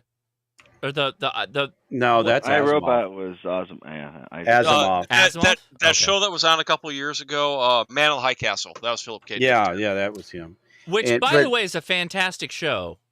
Don, Yeah. you might like that a lot, actually. That's a lot of characters. Yeah, I'm having trouble finding it in its complete form. Because it was on Amazon, right? That I've was the seen an Amazon episode. thing? No, it was like Apple H- TV or something. It was or HBO or something. I don't remember. No, it was not HBO either. It was Apple TV or I thought it was Hulu. No, it was. maybe it was Hulu. Like I think it was Hulu. I had to get another service. It wasn't one of the main three.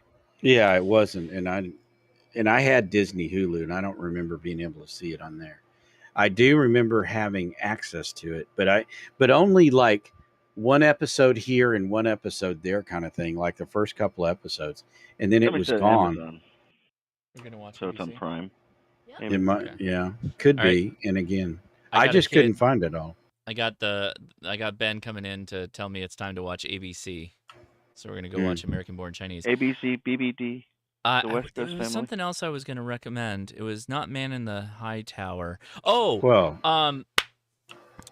what is and then everybody can help me out on this. It was a Netflix show. This is for the murderinos. This is not a sci-fi or fantasy. Mindhunter. Yes. Really good. I know. I watched it. I watched No, it. you're gonna watch ABC right now? Okay. Mindhunter is really good. If you're like at all if you understand anything about like serial killers, I don't know why you should be doing that, but if you're a weird murderino, it's very good. It's very good. Yeah, I thought you were talking about something entirely different. No, Mindhunter is about it's about the change that happened in the FBI to start like profiling serial killers, and they did all these recordings and stuff of, you know, literally talking with serial killers. It's very good. Oh. Yeah, by the way, just really to finish up, the novel that my wife wanted to be made into a movie of Dick's was Ubik. And I know nothing about it. I've never read it, but she said that would have been the one that she wanted to see. I haven't read that. Yeah, I've got like 5 or 6 copies, or I did have, because they came and I had a lady come and take all the books away today. But she had like 5 or 6 copies of Ubik. She just loved that book. Oh, Sean, such a good point, and this is somewhat of a spoiler. When he has a panic attack at the end of season 1, so relatable. When you stare into the abyss stares into you. It's very good. Anyway, I appreciate everybody, but I gotta head out of here. The wife headed out, so I'm gonna go grab some food and hang out with the kids, and then we're gonna watch ABC, I think, in a minute. So everybody have a great rest of your weekend. Thank you for hanging out for as much or as little as you did. It is appreciated. I'm gonna say bye to everybody on the Discord. Thanks for hanging out. 73 guys.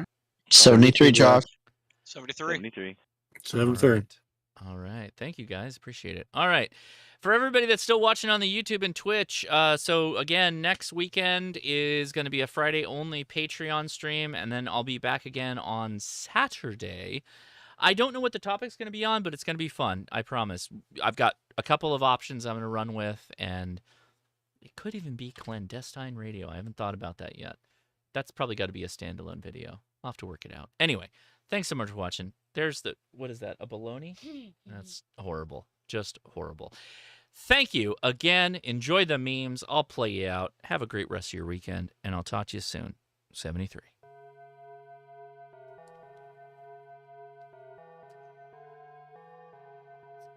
"20 meters is hot, by the way. Don't go away from the bands. Like, don't turn your radios off. Be making contacts. I might even pull up my I might start SDR controlling this and start making some contacts. Yeah, get on 6 meters, everybody. Tomorrow, I'm going to try and glizzy it up. We'll get those hot dogs on the air. But until then, 20 meters is absolutely insane.